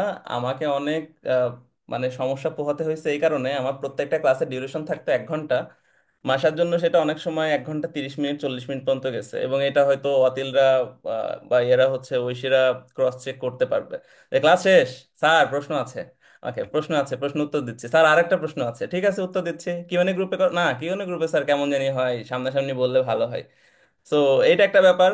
আর জিগের ব্যাপারে আর কি বলবো, জিগের ব্যাপারে আমরা এমন এমন ডিপে গেছি, মানে আপনারা যদি অন্যান্য প্ল্যাটফর্ম গুলোতে দেখেন, জিকেতে জাস্ট সিম্পলি হ্যাঁ এটা আসছে, এইটা হচ্ছে সব থেকে বড় মহাদেশ, এখানে এতগুলা দেশ আছে, আমরা কিন্তু এই টাইপের আলোচনা করিনি। আপনাদের আমি হচ্ছে সমস্যা নেই, পরবর্তীতে আমাদের কয়েকটা ক্লাসের রেকর্ডিং দেখাবো, তাহলে আপনারা বুঝতে পারবেন। ধরেন আমরা হচ্ছে ফিলিস্তিন আর ইসরায়েলের বিষয় নিয়ে পুরো ডেডিকেটেড 2টা ক্লাস করে ফেলছি। সেখানে আমরা একদম ব্যাকগ্রাউন্ডে চলে গেছি। আমি সব সময় বলি, এবং মাইশাকে আমি এটা ওর ক্লাস 10 থাকতে যখন ওকে আমি বিজেএস পড়াইছি তখন থেকে আমি এটা বলছি, যে কোনো টপিক পড়ার সময় সেটা ব্যাকগ্রাউন্ড ইনফরমেশনটা কালেক্ট করা খুবই জরুরি। ঠিক আছে, এইটা আমাকে জানাই লাগবে। কেন, ওই যে যেমন মাইশা কালকে না পরশু দিনই মনে হয়, যে ও হচ্ছে ইরাকের ব্যাপারগুলো নিয়ে পড়ছিল, আমাকে বলছে স্যার ইরাকের এগুলো নিয়ে পড়তে পড়তে সাদ্দাম হোসেন সম্পর্কে আমার খুব কৌতূহল হচ্ছে, আপনার ওর সম্পর্কে জানার জন্য কোনো আর্টিকেল হবে কিনা। তো এই জিনিসটা আপনার ভিতরে থাকতে হবে, এটা আপনাকে কেউ শেখাতে পারবে না। জিকেতে যদি ভালো করতে হয়, আপনার ভেতরে ইন্টারেস্টটা গ্রো করা লাগবে জিকে সম্পর্কে, এবং সেটা আপনাকে একদম ডিপ থেকে জানা লাগবে, এটা গল্পের মতো করে জানতে হবে। মানে মুখস্থ করলে আপনি এটা কোনোদিনই পারবেন না। আচ্ছা, আহ Apsara. Thank you Ananna, first of all. কোত্থেকে শুরু করব? বাংলা নিয়ে যে কি বলবো, মাইশা যেমন বলছে ওর 6-7 থেকেই বাংলা ইংলিশে ভালো ছিল। ওই ক্ষেত্রে আমি আবার উল্টা, ইংলিশে আমি এমনিও ভালো ছিলাম, কেন আমি জানি না, কেমনে তাও জানি না, এসএসসি পর্যন্ত আর কি। বাট বাংলা, আমিও বাংলা দেখতে পারতাম না, বাংলা আমাকে দেখতে পারতো না, এমন একটা অবস্থা। লাইক খুবই লাভ হেট রিলেশনশিপ আমার বাংলার সাথে। আর এইচএসসির পরে স্পেশালি স্যার ইন্টেনসিভ কেয়ার ব্যাচে ভর্তি হওয়ার পর থেকে আমি বাংলা যেমন পড়ছি, এইচএসসির জন্যই হোক বা অ্যাডমিশনের জন্যই হোক, এইটাই একমাত্র হেল্প করছে। তাও আমি আমার বাংলা রেজাল্ট নিয়ে কিছু বলতে চাইতেছি না, আই এম ভেরি সরি। আর একটু ভালো হওয়া উচিত ছিল। আপনাকে সরি বলছি স্যার। আচ্ছা, ঠিক আছে। আর ইংলিশ, ইংলিশ তো আলহামদুলিল্লাহ ভালোই হয়েছে। এন্ড ইংলিশ আসলে বেসিক থেকেই আসে, এমন না যে লাইক খুব হায়ার লেভেলের কিছু জানা লাগবে বা দুনিয়ার সবকিছু জানতে হবে, দুনিয়ার সবকিছু জানা লাগবে না। জাস্ট নর্মাল জিনিসপত্র জানলেই হবে, ওইখান থেকেই চলে আসে। আর জিকে লাস্ট মোমেন্টে সবচেয়ে বেশি আমাকে হেল্প করছে ওই যে স্যার রেকমেন্ড করছিল জিকে এর ক্লাসগুলো, জুবাইর জিকে পেজের। ওইটা যদি আমি না দেখতাম তাহলে আমি মেবি সাম্প্রতিকের লাইক অনেকগুলো অ্যান্সার করতে পারতাম না। কারেন্ট অ্যাফেয়ার্স নিজে পড়া যা, এন্ড ওই ক্লাসগুলা লাইক অন্যরকম একটা হেল্প ছিল। সো ওইটা। এন্ড জিকে যখন আমি পড়া স্টার্ট করছি, জিকে আমি মেইনলি স্যারের ব্যাচে জয়েন করার পর থেকেই পড়া স্টার্ট করছি, এর আগে আমি অত খেয়ালও করিনি জিকে নিয়ে। একটা জিনিস কি, আমার লাইক অনেক জিনিসের র্যান্ডম নলেজ আছে, লাইক কেমন আছে আমি জানি না, বাট দেখা গেল যে স্যার যেদিন যে টপিকে ক্লাস নিতেছে আমি ক্লাস করতেছি, এন্ড আমার জাস্ট মাথায় আসছে ও আচ্ছা আমি তো এটা জানি অলরেডি, বা এটা তো আমি কোথাও দেখছি, আমার তো এই ব্যাপারে একটু হলেও আইডিয়া আছে। এন্ড যখন এইচএসসি পরে অ্যাডমিশন স্টার্ট করছি, আমার মেডিকেল বেসড অ্যাডমিশন ছিল, লাইক মেডিকেল অ্যাসপিরেন্ট ছিলাম। সো আমাদের রেটিনা থেকে জিকে ডাইজেস্ট দিয়ে দিছিল। ইন্টারন্যাশনাল দিছে একেবারে এক্সামের কয়েকদিন আগে, বাট নর্মালি যেটা দিছে আমি পেজ উল্টাইতেছি আর ভাবতেছি এইগুলো তো আমি অলরেডি জানি। এন্ড ফার্স্টে যেহেতু ইতিহাসের ব্যাপার রিলেটেড সামথিং আছে, ওই মুক্তিযুদ্ধ, তারপরে আর যা যা আছে আর কি, আমি এখন আর মনে করতে চাইতেছি না। তো মানে অনেক কিছু র্যান্ডম জিনিস তোমরাও জানো অলরেডি, এমন না যে সবকিছু পড়া লাগবে এন্ড সব লাইন ধরে ধরে পড়া লাগবে না। যেগুলো তোমার ইন্টারেস্টিং লাগে বা ইম্পর্টেন্ট লাগে ওটা দেখলেই বোঝা যায় আসলে। এন্ড স্যার তো আছেই হেল্প করার জন্য। এইটাই আর কি। মেইনলি লাস্ট মোমেন্টে ওই জিকের ক্লাস গুলো না হলে আমার জিকেতে ভালো হইতো না। এটাই। আই গেস আমার হচ্ছে আপনাদের পরীক্ষার 1 দিন আগে না 2 দিন আগে আমরা হচ্ছে সাম্প্রতিকের একটা ক্লাস করছিলাম। সেইখান থেকে আমরা ওই যে প্রশ্ন যেদিন হচ্ছে সলভ করলাম আমরা পরীক্ষার, সেদিনও না দেখলাম যে ওই ক্লাস থেকেও আমাদের একদম ডিরেক্ট হুবহু কয়েকটা প্রশ্ন কিন্তু চলে এসেছিল। তো এটা জিকের যেই প্রসেসটা, এটা কিন্তু হচ্ছে একটা কন্টিনিউয়াস প্রসেস। এমন না আমি হচ্ছে পড়া শুরু করলাম কোন একটা বই নিয়ে, পড়া শেষ আমি রেখে দিলাম, এমন না। জিকের পড়াটা প্রত্যেক দিন।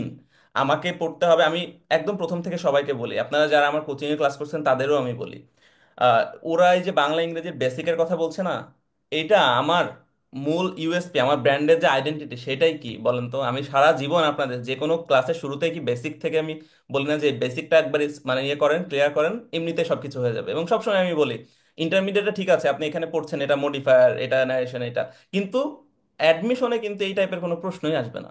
অ্যাডমিশনে আপনার আসবে এটা কোন ধরনের নাউন, এই এখানে ডিটারমিনারটা কি। তো এইটা আপনি যদি জানতে হয়, আপনার তো বেসিকটা অবশ্যই ক্লিয়ার থাকা লাগবে। বেসিক যত বেশি ক্লিয়ার থাকবে, আপনি একাডেমিক এগুলাতেও ভালো করবেন, আর তার সাথে অ্যাডমিশন তো আছেই।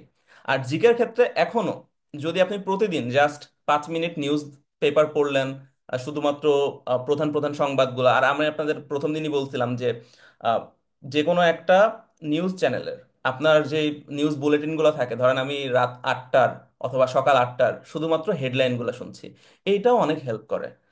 অপসরা যেমন বললো যে প্রথম দিকে আমাদের যে ইতিহাস নির্ভর যেগুলো থাকে, অনেকে আমরা মনে করি ইতিহাস তো বোরিং, শুধু সাল মুখস্থ করতে হয়। যেমন আমাদের ইন্টেন্সিভ কেয়ার ব্যাচের ইতিহাসের ক্লাস ছিল, প্রথমে যে 4-5টা আমাদের জিকের সবগুলা কিন্তু ইতিহাস নির্ভর ক্লাস ছিল।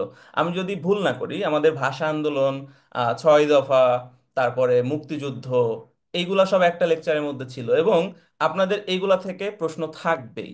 যেমন আমি যদি মেডিকেলের কথা বলি, মেডিকেল যে 10টা প্রশ্ন আসে জিকে থেকে, সেখানে কিন্তু আপনাদের দেয়াই থাকে যে আমার এই ভাষা আন্দোলন থেকে প্রশ্ন থাকবেই একটা বা দুইটা, মুক্তিযুদ্ধ থেকে প্রশ্ন থাকবেই।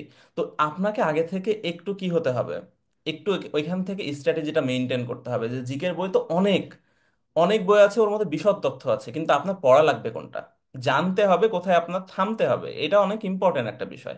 আচ্ছা, মায়েশা দেখছেন হ্যান্ড রেজ করছেন। হ্যাঁ স্যার, আমি ওদেরকে আরেকটা কথা বলতে চাই, যেটা হচ্ছে কি আমি এই ভুলটা করছি। হয়তো এটা খুবই কমন একটা জিনিস, কমন একটা কথা, বাট তা আমি আরেকবার বলবো। কারণ আমি নিজে এটার জন্য সাফার করছি। আমি ইংলিশে যে তিনটা দাগাইতে পারি নাই, সেই তিনটা ছিল ভোকাবুলারি। আর আমি মানে প্রথম থেকে ভোকাবুলারিতে আলাদা নজর দেই নাই। সো লাস্টের দিকে না আমি ছেড়ে দিছি, যে কয়টা আর আসবে, একটা দুইটা আসবে থাক, আমি ওটা স্কিপ করবো, কারণ আমার কাছে এখন সময় নাই। বা আমি যতটুকু চেষ্টা করছি আমার মধ্যে কোনো কিছু কমন পড়ে নাই। সো এটা বলবো যে তোমরা প্লিজ রিকোয়েস্ট, যে তোমরা ভোকাবুলারিটা এখন থেকে প্র্যাকটিস করো। এখন থেকে করো, 5টা 2টা 3টা যে কয়টা পারো রোজ রোজ করো।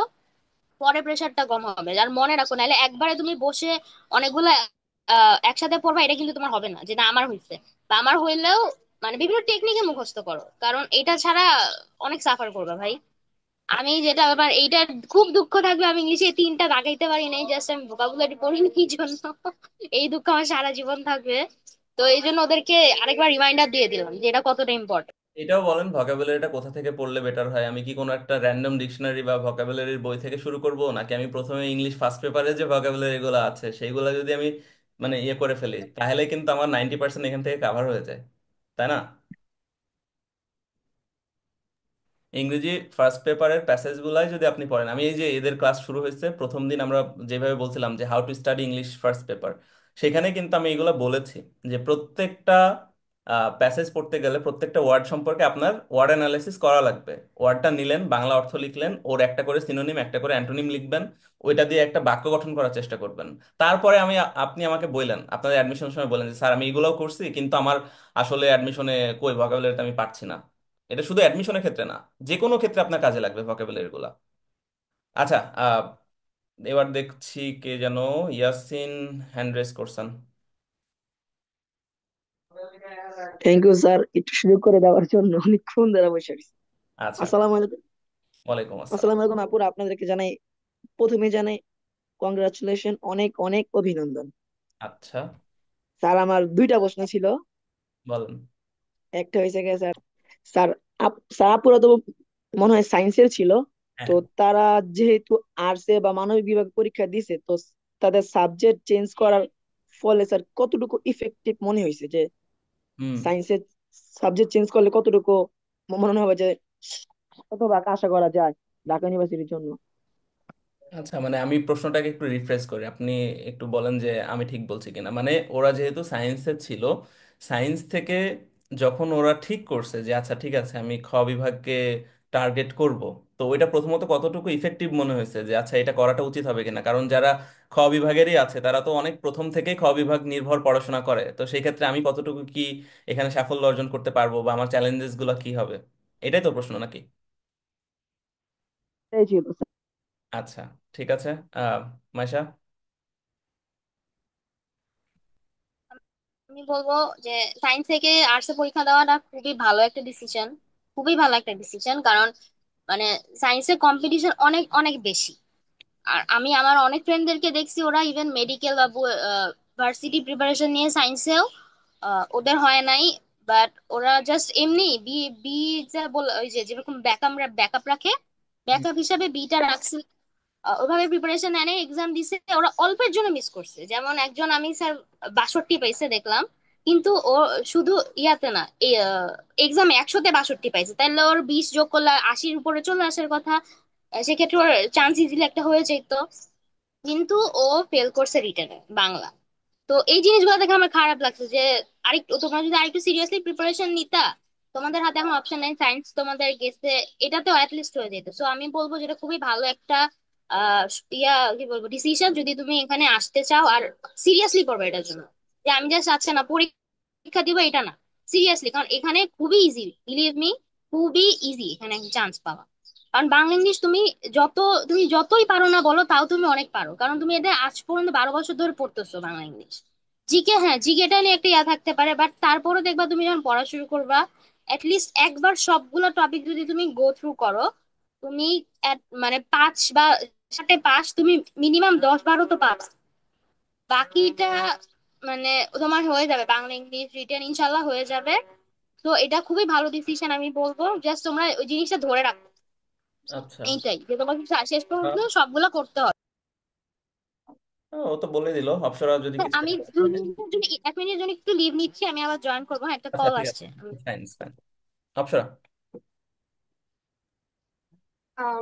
সায়েন্সের থেকে আসলেই ইজি, লিস্ট আমি তাই ভাবছিলাম। আমি অলওয়েজ ভাবছি যে আচ্ছা ঠিক আছে, যদি মেডিকেল অ্যাসপিরেন্ট হইলেও আমি, যদি এটা না হয়, আমি ধরে রাখছি হবে না, আমি কোনো কিছুতে হোপ রাখি নাই। যদি হয়ে যায় তাহলে বোনাস, না হইলে নাই, আলহামদুলিল্লাহ। বাট আমি যে রাজশাহীর ফর্ম তুলছি, তারপরে চট্টগ্রাম ফর্ম ফর্ম তুলছি, রাজশাহীতে আমি সায়েন্স আর্টস দুইটাই তুলছি, বাট চট্টগ্রামেরটা আমি শুধু আর্টস এর তুলছি, বিকজ লাইক আমার একটা মাথায় সেট হয়ে আসছে যে সায়েন্সে তো কম্পিটিশন অনেক। এন্ড হ্যাঁ, আর্টস এ যারা শুরু থেকে পড়ে আসতেছে ওরা তো আছেই, বাট সায়েন্সের জন্য যেহেতু আলাদা সিট, হয়তো বা আমার ওইটা চান্স বেশি থাকতে পারে। এই দিকে আমি সাবজেক্ট বাদ দিয়ে লাইক সাবজেক্টের চিন্তা করি নাই যে আমার সায়েন্সের সাবজেক্টই পড়া লাগবে। অনেকে আছে, আমার ফ্রেন্ডরা অনেকে আছে যে অনেক প্যাশনেট সায়েন্সের সাবজেক্টের ব্যাপারে, যেমন ট্রিপলি পড়া লাগবে বা ফার্মেসি পড়া লাগবে, মাইক্রোবায়োলজি পড়া লাগবে, ওদের ক্ষেত্রে আলাদা। বাট যদি ওই একটা স্পেসিফিক সাবজেক্টের দিকে লাইক তোমার অ্যাট্রাকশন না থাকে, তাহলে আমি বলবো যে অফকোর্স তুমি আর্টস ইউনিটের প্রিপারেশন আগে নিবা সায়েন্সের সাথে পাশাপাশি, অফকোর্স। মানে যেহেতু এটা একটা চান্স আছে যে তোমার হয়ে যেতে পারে, লাইক এখানে বলো না যে আম, জিনিসটা তোমার স্মার্টলি প্লে প্লে করা লাগবে, যে যেটা তোমার চান্স বেশি ওইটাই তুমি ট্রাই করো। ওই রকমই যেমন সায়েন্সের টাইম ভাবছি যে আচ্ছা এটা তো মিস হয়ে যাইতে পারে, 'cause আমি শিওর না, আমি নিজের উপর শিওর না যে আমার হবে কিনা। ওই হিসাবে আমি এই ইউনিটে তাও একটু আশা রাখছিলাম যে আচ্ছা ঠিক আছে হয়ে যেতে পারে। সো আমি এটার জন্য ভালো মতো পড়ছি এন্ড আলহামদুলিল্লাহ হয়ে গেছে, এই আর কি। আচ্ছা, প্রথমত সায়েন্স আর্টস নিয়ে এত বেশি কথা হচ্ছে, অনেকে এখানে যারা বিজনেস স্টাডিজে আছে অনেক সাইডেড ফিল করতে পারে যে আমাদের সম্পর্কে তাহলে কি। এটাও বলে নিতে চাই, বিজনেস স্টাডিজ থেকেও যদি কেউ মনে করে যে না আমি হয়তো খ ইউনিটকে টার্গেট করব, সম্ভব। কিন্তু এই যে গতবার আমাদের মৌ চান্স পাইছে, মৌ কিন্তু বিজনেস স্টাডিজে গ ইউনিটেও চান্স পাইছে, আবার ও কিন্তু খ ইউনিটে অনেক ভালো পজিশনে ছিল, ওর ভালো সাবজেক্ট আসতো। তো যদিও এখন অ্যাকাউন্টিং নিয়ে হচ্ছে গ্রাজুয়েশন করছে ঢাকা ইউনিভার্সিটি থেকে।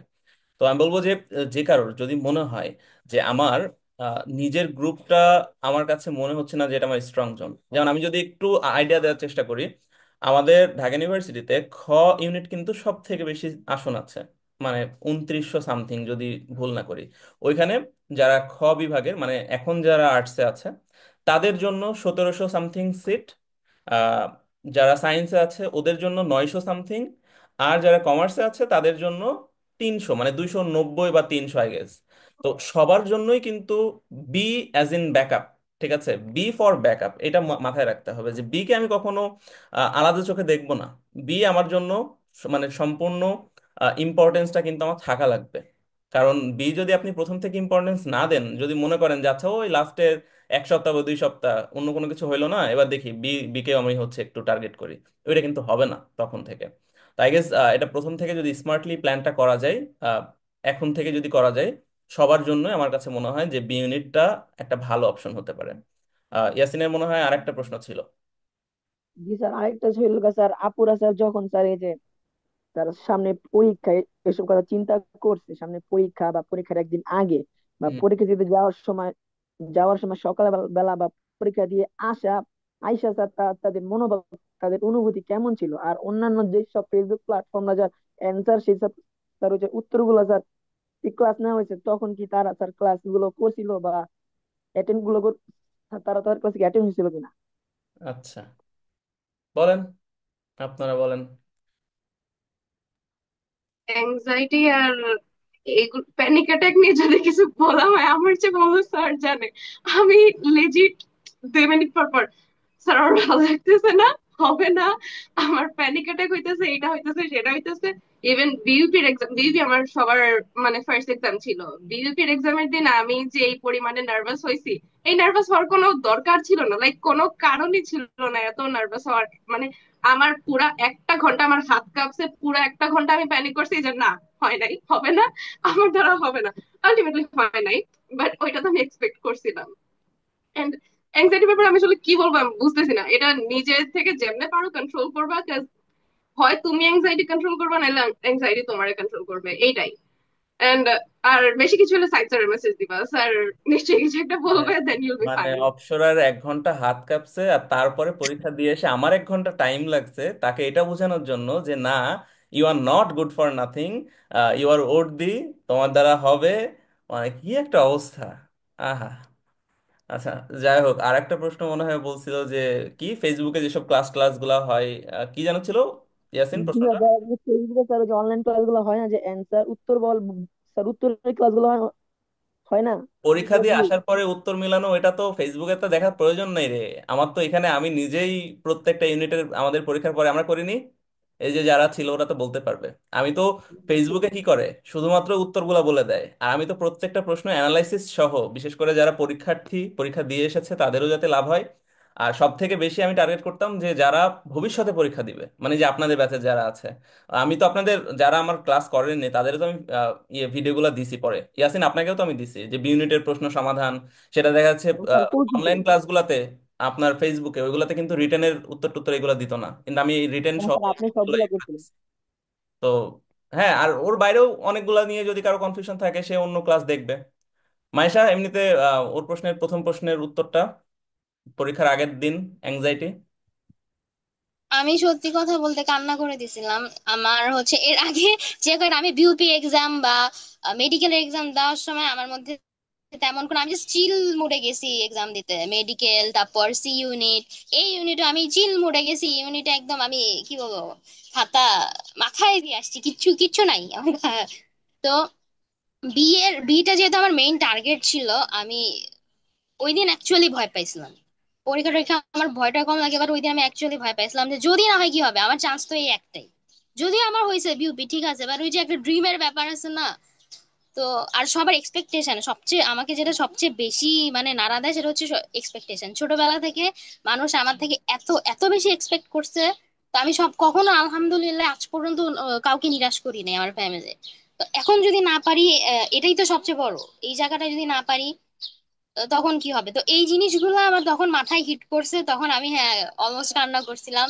সেই আবার নামাজ কালাম পরে আল্লাহ যা রাখছে কপালে, দিয়ে আসি এক্সাম। এরপর গিয়ে যখন দেখি আল্লাহ প্রশ্ন তো ইজি, ধুমাই লেখা শুরু করছি একদম। মানে যখন কোয়েশ্চেন দিছে, কোয়েশ্চেনের দিকে তাকাইছি, মাঝখানে খালি একবার মাথা উঠাইছিলাম কতক্ষণ আছে দেখতে, দেন আবার তাকায় লেখা একদম ম্যাডাম আসার আগ পর্যন্ত লিখছে, তারপর নিয়ে গেছে এইভাবে। আর তখন পরীক্ষা দেওয়ার পর আমার মধ্যে একটা কনফিডেন্ট আসছে মানে তারপরও বাসায় এসে যখন মিলাইছি যে ইনশাল্লাহ হবে।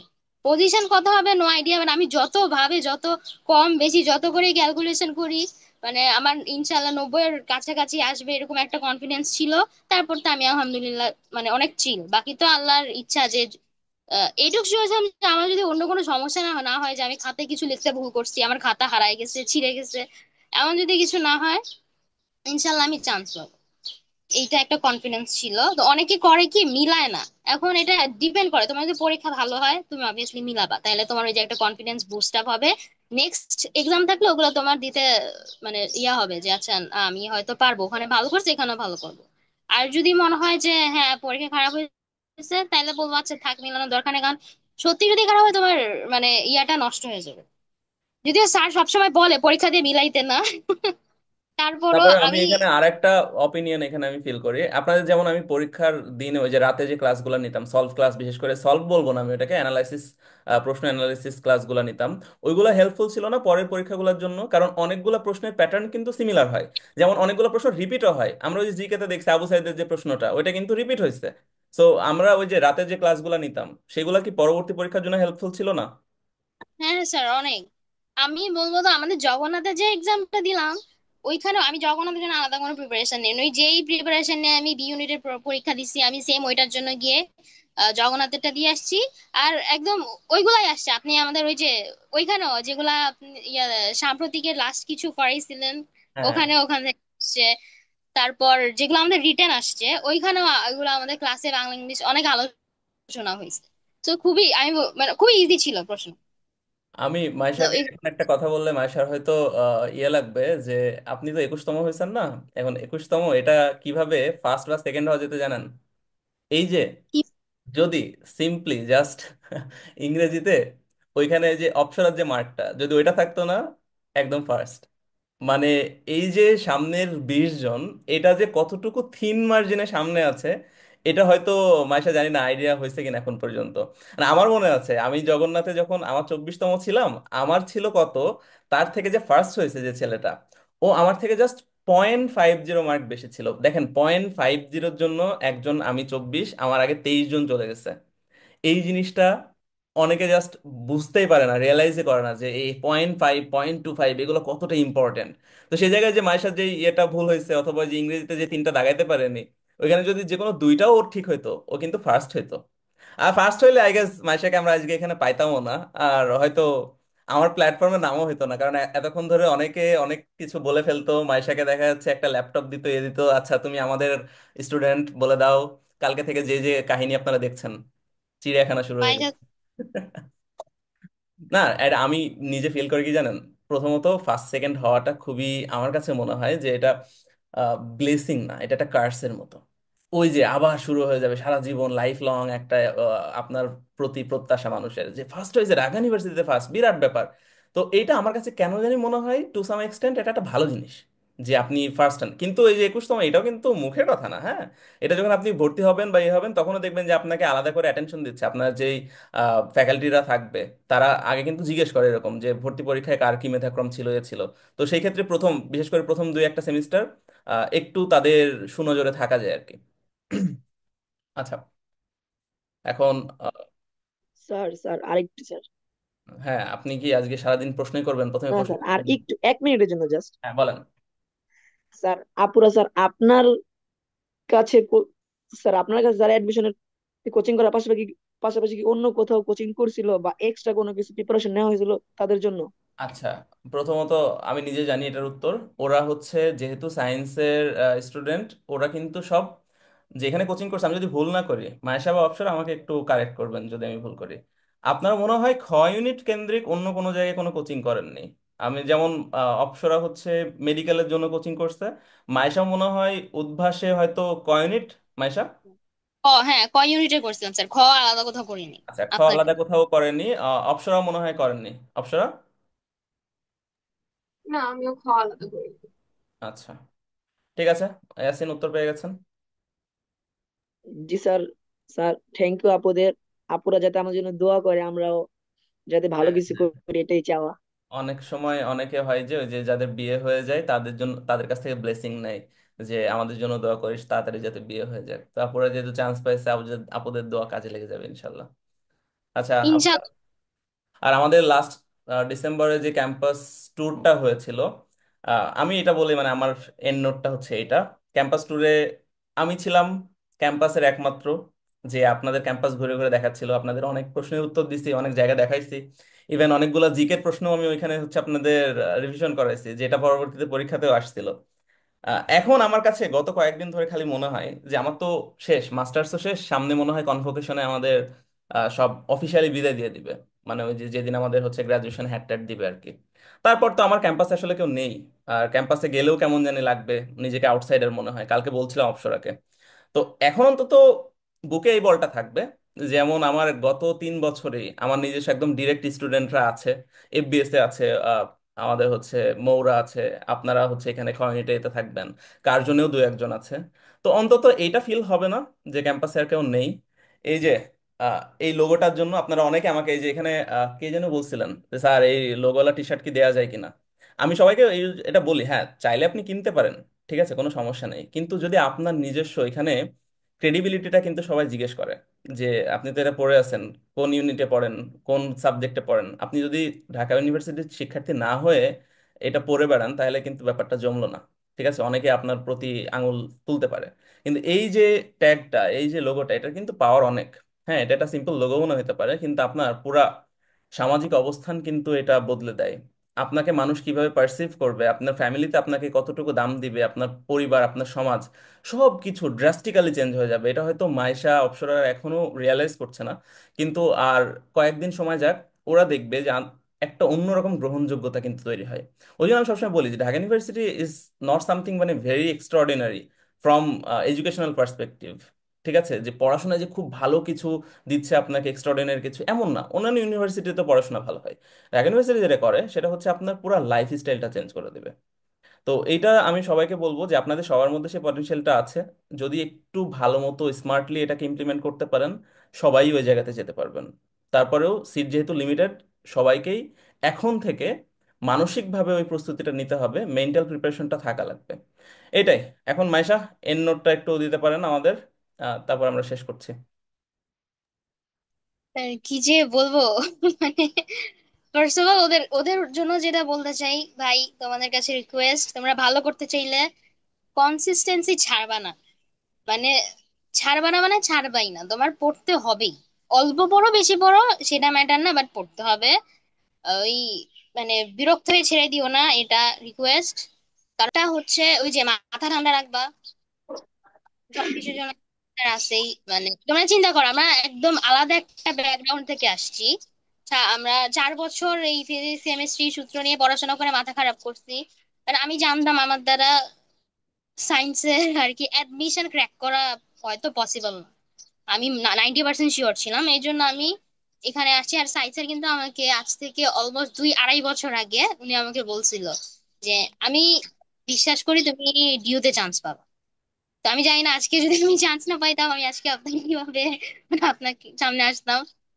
বাট আপনার এই 2-2.5 বছর আগের কথাটা আমি আজকে মানে ট্রু করতে পারছি, এটা মানে আমার কাছে অনেক বড় একটা প্রাউড ফিল করার বিষয়। তো আর স্যার আপনাকে তো সবকিছুর জন্য থ্যাংক ইউ, কালকে তো অনেকবার বলছি, 1000 বার বললেও শেষ হবে না। আচ্ছা। সবকিছুর জন্য অনেক থ্যাংক ইউ। মানে আপনি যে শুধু পড়ানো বা এই অ্যাডমিশন পেজ এমন না, আপনি লাস্ট 3-4 বছর ধরে যেভাবে সাপোর্ট দিতেছেন, হেল্প করতেছেন, মানে এটা অনেক অনেক বড় কিছু, এটা আপনি ছাড়া অন্য কারোর কাছ থেকে আশা করা যায় না। তো সবকিছুর জন্য থ্যাংক ইউ, আর তোমাদের সবার জন্য অনেক অনেক অনেক শুভকামনা। আচ্ছা, অনেক বেশি তেল আমার মাথায় আসলে তেল দেয়া নেই, তো তেল যদি দেন আরো বেশি আমি হয়তো পিছলে পড়ে যাব। তো আমার ব্যাপারে কিছু বলা দরকার নেই, এমনিতে বলতে পারেন। যদি ভবিষ্যতে মানে ওদের তো এখন হচ্ছে আমাদের সুপার 30 ব্যাচ যেটা চলছে, এটা হচ্ছে একদম ইয়ে কেন্দ্রিক, একাডেমিক কেন্দ্রিক। তো আমরা হয়তো আহ, খুবই রিসেন্টলি শুরু করব, আমি ভাবছি যে এইচএসসি পরেই শুরু হবে ওদের ইন্টেন্সিভ কেয়ার ব্যাচ 2025 যেটা আর কি।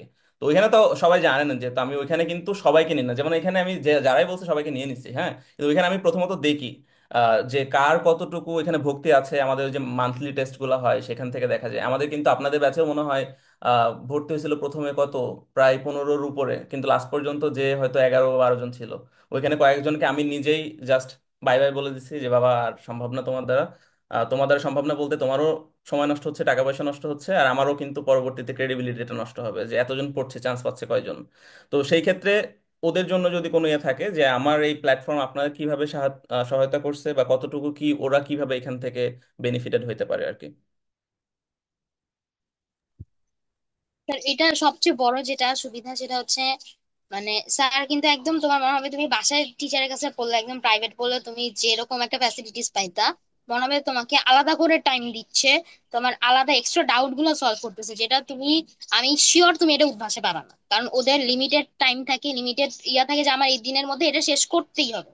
ওদের কাছে এটা পিছানোর বয়ে নেই, কিন্তু স্যারের যে সিস্টেম ওই অনুযায়ী উনি প্রয়োজন হলে মানে ক্লাসের সংখ্যা বাড়াইতে কমাইতে পারে। দেন ওনার মানে ফিক্স কিছু নাই যে আমার আজকে এটা শেষ করতে হবে। সো তোমার ডাউট গুলো তুমি একদম সলভ করে দেন যাইতে পারবা।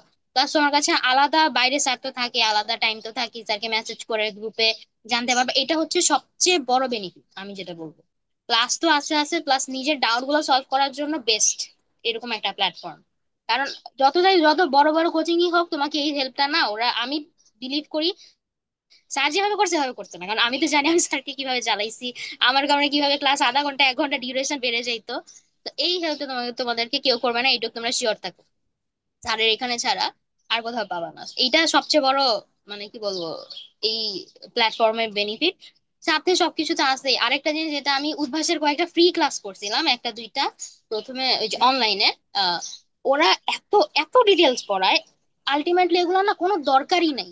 আমি শুধু শুধু গাধার মতো তখন পড়ে, তখনও মাত্র ক্লাস, তখন ইয়া করলাম আচ্ছা স্যার যে এগুলো পড়াইলো না, এত কিছু স্যার মিস দিল, এটা কি হইলো। কিন্তু পরে না আমি বুঝতে পারছি যেগুলো ফাও, পুরা হুদাই কোনো কাজ নাই ওইগুলার, শুধু শুধু ওরা এত কিছু করে ইয়া করছে, আমার ওই একটা ক্লাস দিয়ে একটা পুরো খাতা ভরে গেছে, হ্যাঁ। কিন্তু এগুলা থেকে এত ডিপ থেকে কখনো আসে না। স্যার যে যতটুকু পড়াইছে ওইটাই ফোকাস করবা। প্রথম প্রথম আমি ভাবতাম যে আচ্ছা স্যার এত কম পড়াইলো, এটা কি হইলো। পরে দেখলাম যে না স্যার অ্যাকচুয়ালি যা দরকার স্যার ওটাই পড়াইছে, ওরা অতিরিক্ত করতেছে। তো এটা তোমাকে বুঝতে হেল্প করবে যে তোমার কতটুকু পড়া উচিত কতটুকু দরকার নাই, কারণ অনেকে আছে জাস্ট গাধার খাটনি খাটে, A to Z সব পড়ে যেটা কোনো দরকার নেই।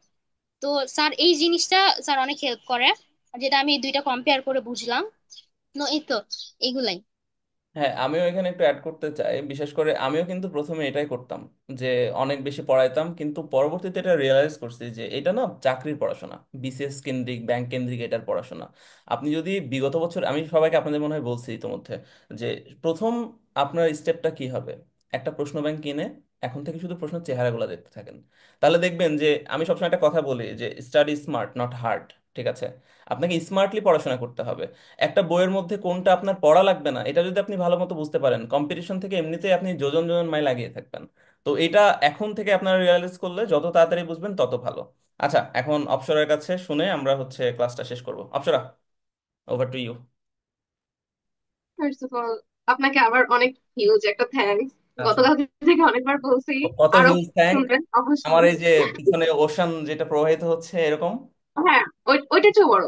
আচ্ছা, ঠিক Because, আছে। like, আমি ইমেন্সলি গ্রেটফুল সত্যি যেটা। আচ্ছা, এন্ড পড়ালেখার বাইরে যদি বলি, পড়ালেখার কথা স্যার এনাফ বলে, পড়ালেখার কথা আমি বলতে চাইতেছি না।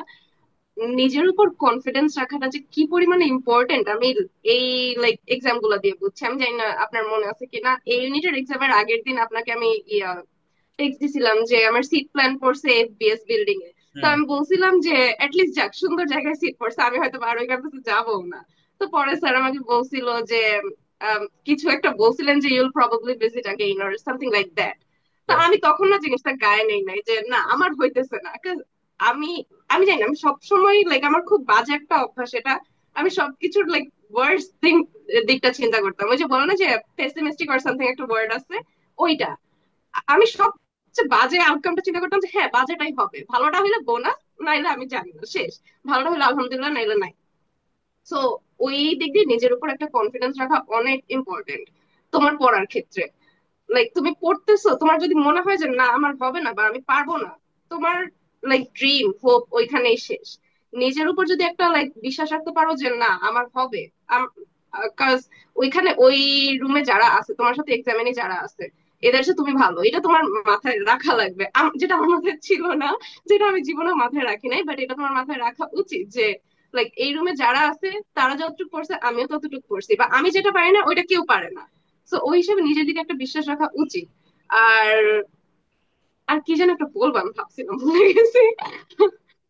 আর হ্যাঁ, যাই হোক, আলটিমেটলি যে এটা শেষ হয়েছে ভালো মতো, এন্ড যেখানে আমি ভাবছিলাম যে না আমার মেবি হইতেছে না, এন্ড আমি প্রিটি শিওর ছিলাম যে আমার বাসায়ও ভাবে না, মানে বাসায় যে বাসায় আমাকে কখনো বলে নাই যে তোমার এটা করা লাগবে ওইটা করা লাগবে।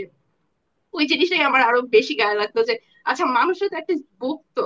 আমার যে এক্সাম গুলো খারাপ হয়েছে, যেমন মেডিকেল এক্সাম খারাপ দিয়েছি, মেডিকেল এক্সাম দিয়ে যে আমার ওই একদিনে, অবশ্য আমি বেশি দিন টাইম পাই না ওইটা নিয়ে লাইক শোক প্রকাশ করার। সো বাসায় মানে কেউ কিছু বলে না, আম্মু খালি প্রতিটা এক্সামের পর বলে গেছে যে হইলে হবে নাইলে নাই, তুমি এক্সাম দিয়ে যাও সব জায়গায়, ইভেন জাহাঙ্গীরনগর সি ইউনিটের এক্সামের পর আমি আয়শা স্যারকে বলছি যে এটা কি ধরনের কোয়েশ্চেন করছে, বাট স্টিল আমি ভালো দিছি। আম্মু আমাকে সেটাই বলছে যে হইলে হবে নাইলে নাই, তোমার হওয়া লাগবে না, তুমি এক্সাম দিয়ে যাও, এক্সপিরিয়েন্স হোক। এটাই। এন্ড ফ্যামিলি সাপোর্ট বলতে একটা জিনিস আছে, এই জিনিসটা দরকার অনেক। এন্ড স্পেশালি তোমার যদি মনে হয় যে না আমি একাই সব পারি, আমি একাই 100, আমি অনেক strong, okay fine, congratulations, but still family, close friend, এদের সাপোর্টটা অনেক ইম্পর্টেন্ট তোমার মেন্টাল হেলথ বুস্ট করতে। হুম। আর হ্যাঁ, পড়ালেখার কথা আমি কিছু বলবো না, বলতে চাইতেছি না। আমি এবার পড়ালেখা থেকে বেড়েছি, আমি নেক্সট 6 মাস আর পড়ালেখার মধ্যে নাই। আর হ্যাঁ, আলটিমেটলি অফকোর্স স্যারের প্ল্যাটফর্ম, যেটা লাইক এইটা ছাড়া হইতো না অনেস্টলি। এন্ড এত হেল্প পাইছি আমি। আর মাইশা যেমন সব সময় কোয়েশ্চেন করতো, এই কাজ আমি করতাম না।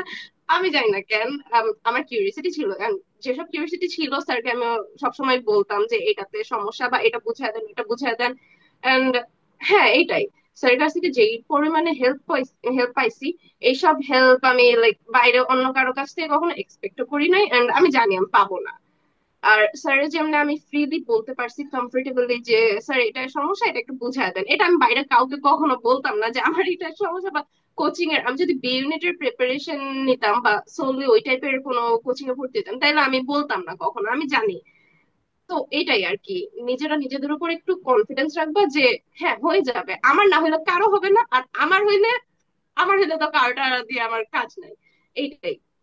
কথাটা আর কিন্তু মনে আলটিমেটলি থেকে আগে বুঝেছি আমি। কথাটা যে হ্যাঁ, আমার না হলে কারোর হবে না, যেন আমি বলেছিলাম যে আপনাকে বিশ্বাস করতে হবে, ঢাকা ইউনিভার্সিটিতে সিট যদি একটা হয় সেটা আমার। ঠিক আছে, এই জিনিসটা আপনার বিশ্বাস করা লাগবে। আর ওই যেটা বললেন যে আপনি প্রশ্ন করতেন না, আসলে প্রশ্ন করার কোনো কিছু বাকি থাকতো মায়েশার প্রশ্নগুলো করার পরে? মায়েশা তো হ্যাঁ, একাই ওইটাই সবার আসলে সবার কোটা হচ্ছে সব পূরণ করে দিত। তো আপনার প্রশ্ন, অনেকগুলো কোয়েশ্চেন, এমন অনেকদিন হয়েছে যে আমার মাথায় এটা আসছে, বাট মাইশা অলরেডি কোয়েশ্চেন করে ফেলছে, আমার কোনো দরকার নাই বলার। থ্যাংক এখানে ইউ মায়েশা মাইশা, আমার ছিল একটু আর একটু এদিকে বলা ঐশী। লাগে। ঐশী আর মায়েশা এই দুইটাতেই সব শেষ। তারপরে আর কি বাকি থাকে কোনো কিছু?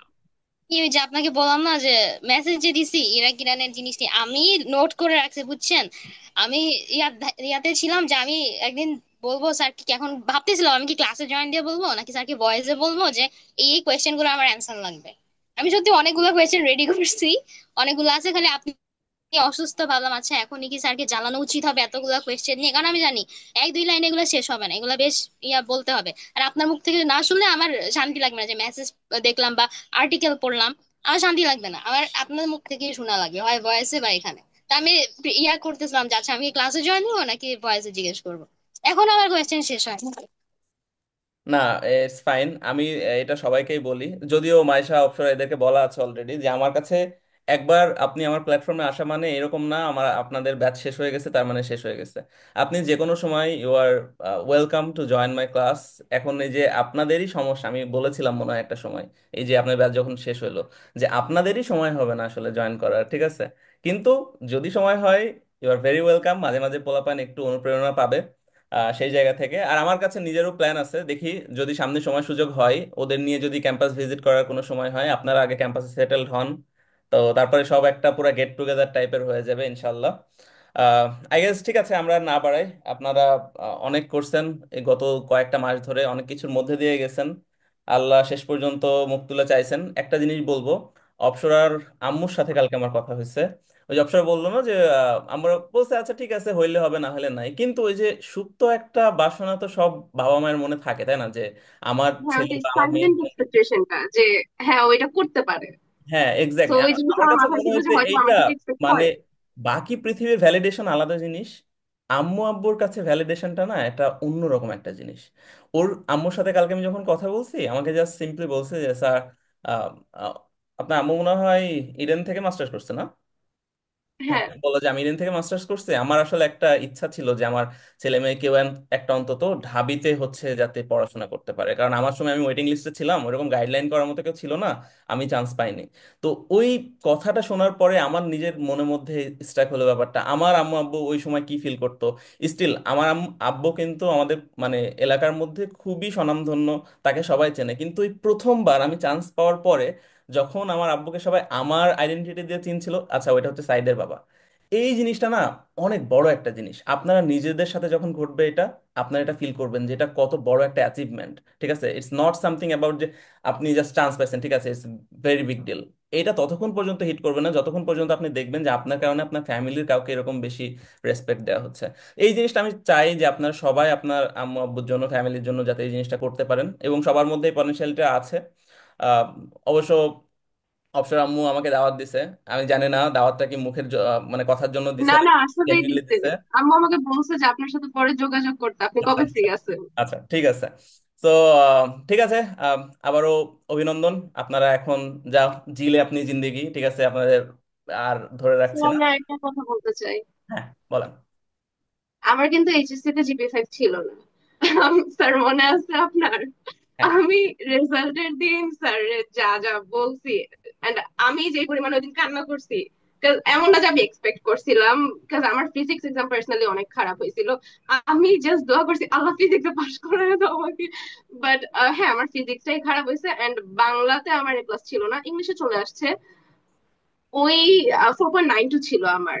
বাট আমি কখনো ভাবি না যে আমি কাউকে বলবো যে আমার এইচএসসি তে জিপিএ 5 ছিল না, কারণ এটা প্রাউড হওয়ার বিষয় না। অফকোর্স তোমাদের যদি আল্লাহ না করুক কারো এইচএসসি তে জিপিএ 5 মিসও যায়, তো এমন না যে ওইখানে তোমার থেমে যাওয়া লাগবে বা ওইটা তোমার ভাবা লাগবে যে না আমার দ্বারা হবে না। যদি আমি পারি, আমার মতো একটা মানুষ পারে, তাহলে তোমরা তো, তোমাদের কাছে অনেক টাইম আছে। সো টেক ইউর টাইম, এখনো অনেক টাইম আছে, ইনশাল্লাহ তোমাদের ভালো হবে। এইচএসসি রেজাল্ট একটা বড় জিনিস, কিন্তু আলটিমেটলি এটা it's not the end of the world. ঠিক আছে, এটা আমি ওকে বুঝাইছিলাম। যেমন দেখেন, একটা জিনিস আপনারা হয়তো বুঝতে পারবেন, ও 270তম র্যাঙ্ক আসছে। যদি এইচএসসি তে জিপি 5টা থাকতো, আই গেস ওর র্যাঙ্কটা একটু সামনের দিকে থাকতো, কারণ ওই যে স্কোরটা একটু এখানে কমে গেছে আর কি। যেমন মাইশার এখানে হচ্ছে মনে হয় 20-এর মধ্যে 20 আছে না মাইশা, জিপি 5 জি দুইটা। স্যার। তো ওর জন্য এটা জি হচ্ছে অনেক ভালো হয়েছে। যদি ওইখানে মিস যায় তো ওর হয়তো তাহলে 21তম জায়গায় ওর হয়তো 121তম এরকম হয়ে যেত। তো এটা অবশ্যই ইম্পর্টেন্ট এইচএসসি রেজাল্ট, কিন্তু যদি বাই চান্স কারো মিস হয়ে যায়, অথবা কারো যদি মনে করেন যে এসএসসি তে হয়তো আপনার হয়নি, মিস গেছে, এইটার জন্য আপনার, আমার কাছে মনে হয় না যে খুব একটা এটা ল্যামেন্টিং করার কোনো দরকার আছে। আপনার জাস্ট আসল টার্গেটটা নিতে হবে। আমি এটা অপসরকে বলছিলাম, যেই দিন দ্য মোমেন্ট আপনি ঢাকা ভার্সিটিতে চান্স পেয়ে যাবেন, জীবনেও কেউ জিজ্ঞেস করবে না আপুর এইচএসসি রেজাল্ট কত। আপনার এখানে কেউ রেজাল্ট জিজ্ঞেস করছেন? আপনার কারো মাথায়ও কিন্তু আসেনি জিনিসটা। এইটাই আমি বলছি। আপনারা অনেকে একটা জিনিস জানেন না, আমার নিজেরও এইচএসসি তে জিপি 5 ছিল না। ঠিক আছে, কারণ আমি যেই ব্যাচ, সেই ব্যাচে বাংলাদেশে, পুরা বাংলাদেশে এইচএসসি তে জিপি 5 এর সংখ্যা ছিল মাত্র 25,000। যেমন এখন 1,25,000, 2 লাখ হয় না, আমাদের ব্যাচটা ছিল ওই মানে হতভাগ্য ব্যাচ। কিন্তু আমি ছিলাম আমার কলেজ থেকে শুরু করে আমার উপজেলা, আমার জেলার মধ্যে হায়েস্ট জিপে। তাহলে চিন্তা করেন, আমার পুরো এর মধ্যে কোনো জিপি 5 ছিল না। আমি বিশ্বাস করতাম যে আমার অন্তত জিপে 5 আসবে, আমার না আসলে কার আসবে, আমি এটা বিশ্বাস করতাম। কিন্তু যেই দিন রেজাল্ট পাইছি, আমি তো পুরা কি করবো আমি। আর আমাদের সময় কিন্তু স্কোর ছিল অনেক বেশি। আপনাদের যেমন এখন হচ্ছে 20 স্কোর, আমাদের কিন্তু জিপিএতে 80 ছিল। ঠিক আছে, আপনার এইচএসসি তে ছিল 50 আর এসএসসি তে ছিল হচ্ছে 30। তো সেই জায়গায় আমার জন্য কিন্তু এটা হিউজ একটা ড্রব্যাক ছিল। তারপরেও আমি সেই মোমেন্টে নিজেকে ঠিক করছি যে আচ্ছা, আমার এখানে যেইটুক আহ, এখানে হচ্ছে আমি মিস করছি, সেটা আমার হচ্ছে অ্যাডমিশন টেস্টে পোষায় নেওয়া লাগবে। সেটার জন্য আমি হার্ড ওয়ার্ক করছি। কেউ আমাকে জিজ্ঞেস করেনি স্যার আপনি কত ঘন্টা পড়ছেন, কারণ আমি এটা বলতেও চাই না। ঠিক আছে, এটা বললে আপনারা মনে করবেন আমি হয়তো শো অফ করছি। আমি জীবনে কোনদিন আপনাদের মতো এত পড়াশোনা করিনি, টু বি ভেরি অনেস্ট। আমি হচ্ছে এসএসসি এইচএসসি পর্যন্ত জীবনে কোনদিন কোনো কোচিং সেন্টার, কোনো প্রাইভেট টিউশনি, কোনো কিছুই আমি করিনি। আমি পড়াশোনা শুরু করছিলাম হচ্ছে অ্যাডমিশন থেকে, এবং অ্যাডমিশনে আমি হচ্ছে পুরা অমানবিক অত্যাচার করছি নিজের উপরে। আমাকে যদি কেউ বলেন স্যার কত ঘন্টা পড়ছেন, কত ঘন্টা পড়া উচিত, আমার উত্তর সবসময় এটাই থাকে, আপনি জেগে আছেন তার মানে আপনি পড়ছেন, এটা হতে হবে আপনার গোল। আমি এটা করতাম। আমি জেগে আছি, মনে করেন আমি 24 ঘন্টার মধ্যে 18 ঘন্টা জেগে আছি, আমি 18 ঘন্টায় পড়ছি। এইটা ছিল আমার ওই 3 মাসের হচ্ছে প্রসেস। তো এটা অনেকে শুনে এখন মনে হতে পারে যে এটা তো অতিমানবীয় বিষয়, কিন্তু আসলে না। যদি প্যাশনটা থাকে না, আপনার কোনো কিছু আর এগুলো গায়ে লাগবে না। কারণ ওই তো আলটিমেটলি 3 মাসের পরিশ্রম, তারপরে সারা জীবন আপনার নামের সাথে এটা একগুলা যুক্ত হয়ে যাবে। ঠিক আছে, আশা করছি আপনাদের জন্য এই সেশনটা অনেক বেশি হেল্পফুল ছিল। আর এমনিতেও যদি আপনাদের মাথায় কোনো প্রশ্ন আসে পরবর্তীতে আমার থ্রুতে জানালেও হবে, অথবা আপনাদের আপুদেরকে আপনারা রিচ আউট করতে পারবেন। আচ্ছা ঠিক আছে, মাইশা মনে হয় হ্যান্ড রেজ করছেন, আমরা শেষ করে দিব, বলেন। হ্যাঁ স্যার, দুইটাই নিয়ে বলবো। হ্যাঁ, ফার্স্ট অফ অল আপনি বলছিলেন না উদ্ভাস থেকে কল দিবে, ক্লাস নেওয়ার জন্য ডাকবে হ্যাঁ, আমাকে। এই যে আমি বের হয়ে গেছিলাম, আমাকে উদ্ভাস থেকে কল দিছিল, কালকে কল হয়েছে, আজকে আবার কংগ্রাচুলেশন জানাইতে কল দিচ্ছে আর বলছে তোমাকে আমরা ক্লাস নেওয়ার জন্য ডাকবো, তখন আইসো। আমি আই নো, তখন আই নো, আপনার কথা আই নো। মনে মনে আমি তো জানি, কারণ সেম জিনিসগুলো তো আমার সাথে ঘটছে। তবে একটা জিনিস, আচ্ছা এখানে বলে দিই, অপসরাকে বলি, মাইশাকেও বলি, প্রথম 6 থেকে 7টা মাস একটু মানে গুরুত্বপূর্ণ। আপনারা যেটা করবেন না সেটা হচ্ছে অন্তত মানি মেকিং মানে যে ইনস্টিটিউশন গুলো আছে সেগুলোর মধ্যে প্রথম 6টা মাস একটু যাবেন না, কাইন্ডলি। এটা আমি মনে হয় মাইশাকের আগেও একবার বলছি। ঠিক আছে, বিশেষ করে এখন অনেক টিউশনি থেকে শুরু করে অনেক কোচিং টোচিং হাবি যাবি, একবার যদি এর মধ্যে চলে যান না, আপনি না আর বের হতে পারবেন না। আর বের না হতে পারলে যেটা হবে, আমরা বলি যে হানিমুন পিরিয়ড হচ্ছে আমাদের অ্যাডমিশন ইয়ার হলো ফার্স্ট ইয়ারটা, ফার্স্ট ইয়ার ডোন্ট কেয়ার, এরকম একটা কথা আছে। সো ফার্স্ট ইয়ারে যত সম্ভব দেখবেন অনেকগুলা আপনার ওই যে ডিপার্টমেন্ট অ্যালামনাই অ্যাসোসিয়েশন থাকে, অনেকগুলো সংগঠন থাকে যেগুলো থেকে আপনার ফ্রি ট্যুর অ্যারেঞ্জ করে, অনেকগুলা ইয়ে থাকে, সেমিনার সিম্পোজিয়াম থাকে, যত সম্ভব এগুলাতে এখন থেকে পার্টিসিপেট করার চেষ্টা করবেন। একবার যদি কোনো একটা রেসপন্সিবিলিটির মধ্যে চলে যান সেখান থেকে আর আসতে পারবেন না। সেই জন্য বলছি হ্যাঁ এগুলো করা লাগবে, ঠিক আছে এগুলো করবেন, কিন্তু সেটা ওই যে একটা সময় পরে যে আপনি ফার্স্ট সেমিস্টারটা শুধু দেখেন, 1 বছর বলছি না, কিন্তু ফার্স্ট সেমিস্টারটা পরে যে আপনি যা ইচ্ছা তাই করেন, কোনো সমস্যা নেই। কিন্তু এটা আমার পক্ষ থেকে একটা ফ্রেন্ডলি সাজেশন থাকবে আর কি। ঠিক আছে। জি স্যার। স্যার আরেকটা কথা, ওদের জন্য আরেকটা কথা বলতে চাই, হুম। যেটা হচ্ছে, হ্যাঁ, আমি আমার একটা এক্সপিরিয়েন্স শেয়ার করি। আপনি জানেন হয়তো একটু যে ওই যে একদম আমার বিউপির পরীক্ষা ছিল 13 তারিখ ডিসেম্বরের। আমার নানু আহ, নভেম্বরের 27 তারিখে অ্যাক্সিডেন্ট করে হাত পা ভেঙে হসপিটালে ভর্তি ছিল। তো গ্রামে ছিল, তখন গ্রামে আমাদের সাথেই থাকে, বাট গেছিল গ্রামে মামাদের বাসায়। ওখানে ইয়া হয়েছে, গ্রামে ডক্টর পায় নাই, ঢাকা নিয়ে আসে। ঢাকা এখন কোথায় থাকবে, ঢাকা তো আমাদের বাসা ছাড়া উপায় নেই, চলে আসলো এখানে। আমি তখন মানে এত এমন একটা অবস্থা ছিল, একে তো অসুস্থ, খুবই খারাপ অবস্থা ছিল নানুর। নানুর জন্য টেনশন, আরেক হচ্ছে আমার পরীক্ষা। কারণ বাসায় নানু আসলে শুধু নানু না, সাথে আমার মামা মামিও আসবে। মানে মানুষ থাকলে বাসায় এমনিতেই কিন্তু ওই এনভায়রনমেন্টে থাকে না পড়াশোনা। ক্লাস অনেক অনেক আমার কাজ করতে হয়েছে সারাক্ষণ, যেহেতু আমার নানু তখন পুরো অচল ছিল, হাত পা সব প্লাস্টার করা। তারপর মামা মামি দুজন বাইরের লোক, ওনাদেরকে টাইম মতো খাবার দেওয়া, তারপর নানুর পিছনে এইটা দেওয়া ওইটা দেওয়া, মানে একদমই তো এক চুলো নড়তে পারতো না। তো কারো না কারো উঠায় বসার উঠায় দেওয়ার জন্য আমাকে লাগতো, বা খাওয়াটা দেওয়ার জন্য লাগতো। তখন আমি খালি কামতাম, আল্লাহ আমি কি একটা পরীক্ষাও মানে ইয়া করে দিতে পারবো না, যে আমার সামনে পরীক্ষা আমি পড়তে পারতেছি না। আমার এত কান্না পাইতো, আমি পড়তে পারতেছি না এই ভয়ে যে আমি পরীক্ষা কি দিব। বাট তখন আমার বোন আমাকে, আমি যার কথা বললাম যে আমার ঢাকা ভার্সিটিতে পড়ে, আমার ফুফাতো বোন, ওই আপু আমাকে একটা কথা বলছে, যে দেখ মাইশা, তুই তো কখনো কোনো পরীক্ষায় তোর কোনো না সব পরীক্ষায় কোনো না কোনো একটা ঝামেলা হয়েছে, তো মনে করে এটা তোর জন্য ব্লেসিং। আর আমার মাও বলছে যে হ্যাঁ দেখো, হয়তো পড়া হয়তো কম হইতেছে, কিন্তু তোমার নানুর দোয়ায় হয়তো তুমি ভালো কিছু করবা, যেটা অ্যাকচুয়ালি ট্রু। আমি মনে করি যে হ্যাঁ, ওই দোয়াতেই আমি বিউপিতে চান, নাহলে আমি বিউপির আমি আশাই করি নাই। ওইটা আমার জন্য অনেক বড় একটা ইয়া ছিল, যে আমার একটা বুস্ট আপ হয়েছে আমার, কি বলবো, সেলফ কনফিডেন্স। তো বিউপিতে চান্স বা ঢাকা ভার্সিটিতে এত ভালো একটা পজিশন দোয়া ছাড়া আসলে পসিবল না। তো আমি এটা বলবো যে তোমরা সবসময় মানে বড়দের দোয়ার জিনিসটাকে সবসময় তোমরা গুরুত্ব দিবা। আরেকটা জিনিস, পরীক্ষার আগে আমি জানি এটা আমার জন্য আমার মনে হয় খুব ওয়ার্ক করে, আমি যতগুলো পরীক্ষা, আমি সবসময় এইচএসসি হোক বা ইয়া হোক, আমি সবসময় ফ্যামিলির সবাইকে ফোন করে পরীক্ষা দিতে চাই। আগের দিন আমার কাজই থাকে পড়ার চেয়ে বেশি সবাইকে ফোন করে দোয়া নেওয়া। আমি এবার একটা জিনিস খেয়াল করলাম, আমি যে দুই একটা পরীক্ষায় দোয়া নিয়ে পরীক্ষা দিতে যায় নাই, আমার ওই পরীক্ষাগুলো খারাপ হয়েছে। আমি হল থেকে ওই কনফিডেন্স নিয়ে বের হইতে পারি নাই যে আমি হয়তো এটার মধ্যে পাবো, কিন্তু যেগুলো যেগুলো আমি যে যাওয়ার আগে ফোন দিয়ে গেছি যে আমার ওই দিন পরীক্ষা, দোয়া করো, প্রত্যেকটা পরীক্ষা আমার ভালো হয়েছে। তো দোয়া যে কতবার একটা ম্যাটার করে, সেটা সবসময় মাথায় রাখবা। আর সবসময় বেশি বেশি দোয়া নেওয়ার চেষ্টা করবা সবার থেকে। তো এইটা স্যার আমার মানে না বলে থাকতে পারলাম না, আমার খুব ইচ্ছা ছিল এটা বলার, না, এটা এই মনে হয় জন্য। আমাদের এইচএসসি পরীক্ষার আগে আমি একবার বলছিলাম না, যে আমি নিজে পার্সোনালি এটা করতাম। আমার হচ্ছে জেএসসি এসএসসি পরীক্ষার সময় কিন্তু আমার সব সময় অভ্যাস, আমি আমার প্রাইমারি স্কুল থেকে শুরু করতাম। প্রাইমারি স্কুলের সব টিচারদের অবশ্য সম্ভব হতো না, যে সমস্ত টিচারকে পছন্দ করতাম আর কি। প্রত্যেকটা এখন পর্যন্ত, হ্যাঁ, আমি ধরেন বিসিএস এর পরীক্ষা দিয়ে যাচ্ছি, আমার কয়েকজন শিক্ষককে ফোন দেয়াই লাগবে। হয়তো অনেকে এখন চিনতে পারে না, আবার কয়েকজন চিনে, কারণ আমি জানি যে প্রত্যেকটা পরীক্ষায় আগে ফোন দেয় এরকম, স্যার চিনতে পারছেন আমি এরকম আবু সাইদ, অমুকের ছেলে, অমুক গ্রামের। আহ, খুবই খুশি হয়। আর এই যে খুশিটা না, এটা খুব জেনুইন একটা খুশি। কারণ দেখেন, এই সমস্ত শিক্ষকদের হাজার হাজার স্টুডেন্ট, তারা হচ্ছে 30-40 বছর ধরে শিক্ষকতা করছে, যারা অনেক বৃদ্ধ হয়ে গেছে গ্রামে। এখন আপনি হঠাৎ করে একদিন ফোন দিচ্ছেন, ফোন দিয়ে তাকে স্মরণ করছেন, আজ থেকে 15 বছর আগে আপনি তার কাছে পড়াশোনা করছেন, স্যার আমি এরকম পরীক্ষা দিতে যাচ্ছি, আগামীকাল ইম্পর্টেন্ট পরীক্ষাতে দোয়া করবেন। তার মন থেকে যে দোয়াটা বের হয় না, এটা খুবই জেনুইন একটা দোয়া, এটা লেগে যায়।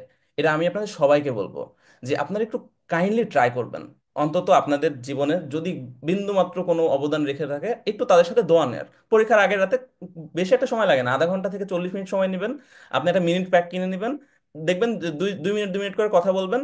এটা নিজের কাছেও এতটা ভালো লাগে, এই অনুভূতিটা আসলে ভাষায় প্রকাশ করার মতো না। হ্যাঁ, ভালো একটা কথা বলছে ও। আর একটা জিনিস ওদের দুজনের জন্য, যে এখন রেজাল্টটা দিয়ে দিছে, কারণ ঈদটা ভালো মতো করা যাবে। যদি রেজাল্টটা ঝোলায় রাখতো ঈদের আগে, আমি জানি এটা খুবই অসহনীয় একটা ব্যাপার হতো। সো হ্যাঁ, ঈদের খুশি তো এখন থেকে শুরু হয়ে গেছে। ঈদ মোবারক গাইজ। ঠিক আছে। ঠিক আচ্ছা। আছে। হ্যাঁ। ফার্স্ট রোজা উইদাউট একাডেমিক প্রেশার। হ্যাঁ, ঠিক আছে। কয়দিন পরে আবার শুরু হবে। ততদিন পর্যন্ত ভালো থাকেন, কোনো সমস্যা নেই। আচ্ছা, ঠিক আছে, আর আপনাদের সময় নিচ্ছে না। আহ, বাকি সবাই একটু খেয়াল রাখবেন আপনাদের। ও, আমি এখন পর্যন্ত কিন্তু সম্পূর্ণ সুস্থ হইনি, এখনো আমার হচ্ছে এখানে পেইনটা আছে। আমার জন্য একটু দোয়া করেন। আর আগামী কালকে আই গেস সকালে আমাদের ক্লাসটা হবে, আমি জানাই দিব নি আপনাদের। আজকে আমাদের যে ইয়েটা ছিল, লেসনটা ছিল, এটা তো সম্পূর্ণ শেষ হয়নি। ঠিক আছে। আর Maisha Apsara, you are always welcome. যদি কখনো মনে হয় যে কিছু র্যান্টিং করবেন, সেটার জন্য প্ল্যাটফর্ম দরকার, জানেন কোথায় বলতে হবে। আমার লিঙ্ক সবসময় একই থাকে, বা আমাকে বললে হবে স্যার লিঙ্ক লাগবে, ক্লাসে জয়েন করব। ঠিক আছে, আমরা তাহলে আজকে এখানে শেষ করছি। আহ, ভালো থাকেন আপনারা, সুস্থ থাকেন। আসসালামু আলাইকুম। আসসালামু আলাইকুম স্যার। থ্যাংক ইউ সো আসসালামু মাচ আলাইকুম। Sir, again.